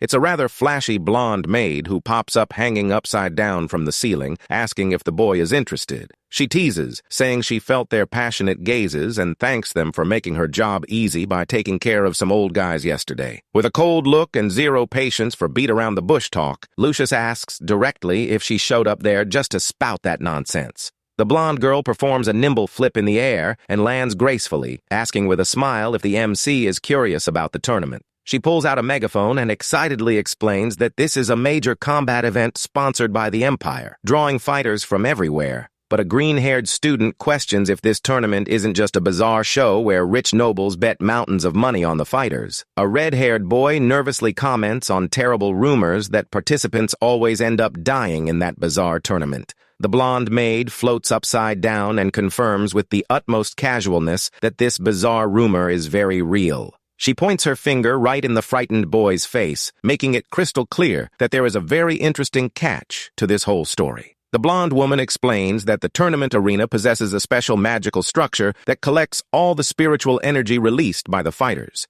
She adds that whoever is left standing on the stage simply absorbs all that accumulated strength naturally in the middle of the fight. In other words, as the battles progress, the power concentration on the stage gets increasingly absurd, benefiting the warriors. She opens her arms excitedly, revealing that the longer a fighter holds out on stage, the greater the permanent boost to their base power will be. Upon hearing this, Lucius widens his eyes, realizing instantly that place is perfect for his plan, while Lilia stands confused in the background. The blonde girl winks teasingly, saying the tournament doesn't mess with school ranks and serves only to test the kids' skills. Seeing that the event awards no school points, the other students decide to leave, thinking it's a waste of time getting involved in an underground tournament. While Lilia complains that the tournament seems dangerous and pointless, Lucius stands lost in thought, staring at the golden opportunity to siphon magic energy. He forms a sinister smile, realizing that if he wins all his fights, he will absorb an absurd amount of spiritual power for himself. Lucius calls out to the blonde maid who was already drifting away, floating peacefully through the sunny courtyard sky. She stops abruptly and looks back, quite surprised to see the little prodigy actually took interest in the tournament invitation. The boy coldly asks where to sign up, leaving Lilia completely desperate over that totally insane and mindless decision. The blonde woman flies over to him laughing and says she will make a point of filling out the form personally, since it's her dear little Lucy. Lilia loses her mind in the background, complaining about the affectionate nickname, while the blonde maid keeps chatting with the boy as if nothing were happening. She leans into the boy's ear and mysteriously informs him that the 4th, 10th, and 15th rank students will also participate. The flashy maid says goodbye, happily hopping into the air and wishing the hero good luck in the arena under the group's disbelief. The boy gives a subtle corner smirk, knowing that facing stronger opponents will only make his energy feast even better. The scene cuts to the massive packed arena where an imposing voice announces the start of the 27th betting tournament with tons of noise. The flashy green-haired host with sunglasses dramatically explains that all you need to do is bet any amount on your favorite fighter and cheer. The nobles celebrate in the stands while the man explains that the early rounds are ideal for making big profits before the odds drop. He bellows into the microphone, making dramatic poses, saying that whoever has the courage to invest early will completely dominate the betting tournament. A snobbish noble couple comments on a 12-year-old kid who signed up, finding it a distasteful joke not worth a single coin. Lucius slowly enters the arena's grand golden hall, observing the noisy crowd of wealthy spectators top to bottom. He realizes with excitement that all the warriors gathered there are emanating an absurd amount of accumulated spiritual energy in the air. Several imposing fighters with monstrous colored auras surround the area, showing the power level here is on a completely different scale from the school. The blonde boy looks around and notes that the top 3 students at the head of the school leaderboard haven't shown their faces in the hall yet. The flashy host gets everyone's attention again to announce the photos for the day's first matchup on the giant light screen. Suddenly, Lucius's picture appears alongside a muscular monster with a psycho face who will be his first opponent of the night. The announcer nearly chokes laughing, pointing out the absurd size gap between the two fighters while introducing the academy freshman. He presents the tough giant named Garzas, who was chosen to represent the feared Northern Escort Corporation of the Empire. Lilia watches from afar with her teammates, nervously commenting that the opponent is part of one of the most powerful escort units in the kingdom. Hector praises the redhead for knowing the reputation of those bloodthirsty, cruel mercenaries who specialize in crushing enemies. In the audience, rich nobles already start celebrating, assuming that fight against a child is easy, guaranteed money for their bets. Gold coins rain down from all sides, while the man with green pompadour hair warns that the bloody combat will begin shortly. Other competitors in the arena laugh, saying that fight is pure unfairness, and ask the big guy not to snap the kid in half too quickly. The host explains that the fighter's energy will accumulate in the side pillars, and that the fight will start as soon as they glow completely. Garzas wields a gigantic battle axe and forms a psychopathic smile, eager to crush his small blonde opponent's head. Meanwhile, the blonde MC remains in absolute tranquility, as if simply waiting for the signal to start the real game. The announcer raises his glowing hammer with a maniacal look, drawing the attention of the entire bloodthirsty crowd in the stands. He slams the hammer down hard, officially decreeing the start of the first combat as energy explodes in blue and yellow lightning bolts. The giant wastes no time and charges with an extremely violent attack, trying to cut the blonde boy in half with his sharp axe. Lilia watches the start of the combat with her heart in her throat, screaming in despair upon realizing that monster moves at absurd speed. The mercenary lets out a furious roar, bringing his deadly weapon down toward Lucius's head, who simply stays put, staring directly up. The small prodigy merely stares at the heavy blade coming down at him, thinking with disdain that using a battle axe is way too slow for him. In the last split second, Lucius raises his hand and creates a compressed wind barrier that blocks the heavy axe effortlessly. The giant widens his eyes in absolute terror upon realizing his most powerful strike was stopped simply by a child's palm. The blonde boy releases a colossal blast of blue wind that sends the muscular mercenary flying far away against the combat arena wall. The muscular mercenary lets out a scream of desperation as he is brutally thrown backward by the devastating force of the attack. Lucius remains standing in the exact same spot with the most bored face in the world while the dust and wind swirl calmly around him. He looks at the defeated opponent with a cold, sharp gaze, making it crystal clear that that display of power was absolutely nothing. The big guy falls face down, completely knocked out, kicking up a cloud of dust and confirming his humiliating defeat. The snobbish nobles who were laughing at the boy earlier are now gripping the railing with trembling hands, unable to believe the bizarre sight. The green-haired host is left totally speechless, breaking into a cold sweat while trying to process the speed of that insane outcome. He catches his breath and shouts into the microphone, announcing the fight has ended in a landslide victory for the young freshman, Lucius Elminster. The entire audience enters complete despair,